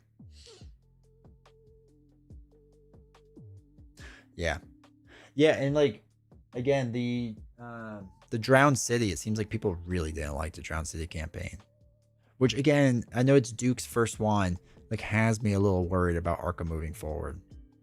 Like I can't not be worried about it. Again, they like the mechanics, but the campaign itself was just very just like meh. But it's big shoes to fill. I think MJ is a phenomenal storyteller and phenomenal at what she does, so I think that's a part of it. All right, chat. I gotta get out of here. So, lukewarm reception to finally doing Cthulhu. I know, right? All right. Appreciate you all. So, I don't know if I'll be live Friday. I don't think so because we have to leave early the next day for the airport. So I probably won't be live. I also won't be live next week. We're going to Disney, so I won't be around. But coming back from there, I should have Civil War by then, so I can finally play it. So I'm hoping Monday Civil War. I think Wednesday we're gonna start Arkham, and then Friday maybe Novels pops back on because she hasn't been on for like a month. So live stream from Disney? No, I'm gonna enjoy my time off. I will miss you all greatly, but I'm gonna relax and just go hang out with the mouse and go see if I can find the guy. I think it's a guy that's in charge of Marvel Champions and be like, just let them do whatever they want. Make me happier. So, what campaign in Arkham? Innsmouth Conspiracies, probably. Because I haven't done it and I feel like I should do it. So, I think I'm going to do that. But yes, good night, everyone. Make sure to hop in the Discord and hang out. It's fun. Discord, follow YouTube, all that stuff, Patreon, blah, blah, blah. Really appreciate you all being here. Thanks for everyone for talking, hanging out. It's great. And yeah, if I'm not live Friday, maybe we'll pop on for a minute. I don't know. We have so much SWU to open, so it would be nice to get some of that done. And Lorcana. There's so much to open. So yeah, so maybe we'll pop on Friday. I don't know for sure yet. You'll see. Why not? Marvel soon, yeah. Well, for a little bit because I gotta do all the Civil War preview stuff and finally come out with a review for the box. But yeah, if not, I'll be gone next week. I tweet a lot, so if you want to feel connected, that's how. But anyway, appreciate you all. Thank you all so much for hanging out. Thank you for the subs and all that stuff. Really appreciate it. And I'll see you all for a week and a half. Take care, everyone. Have a good one.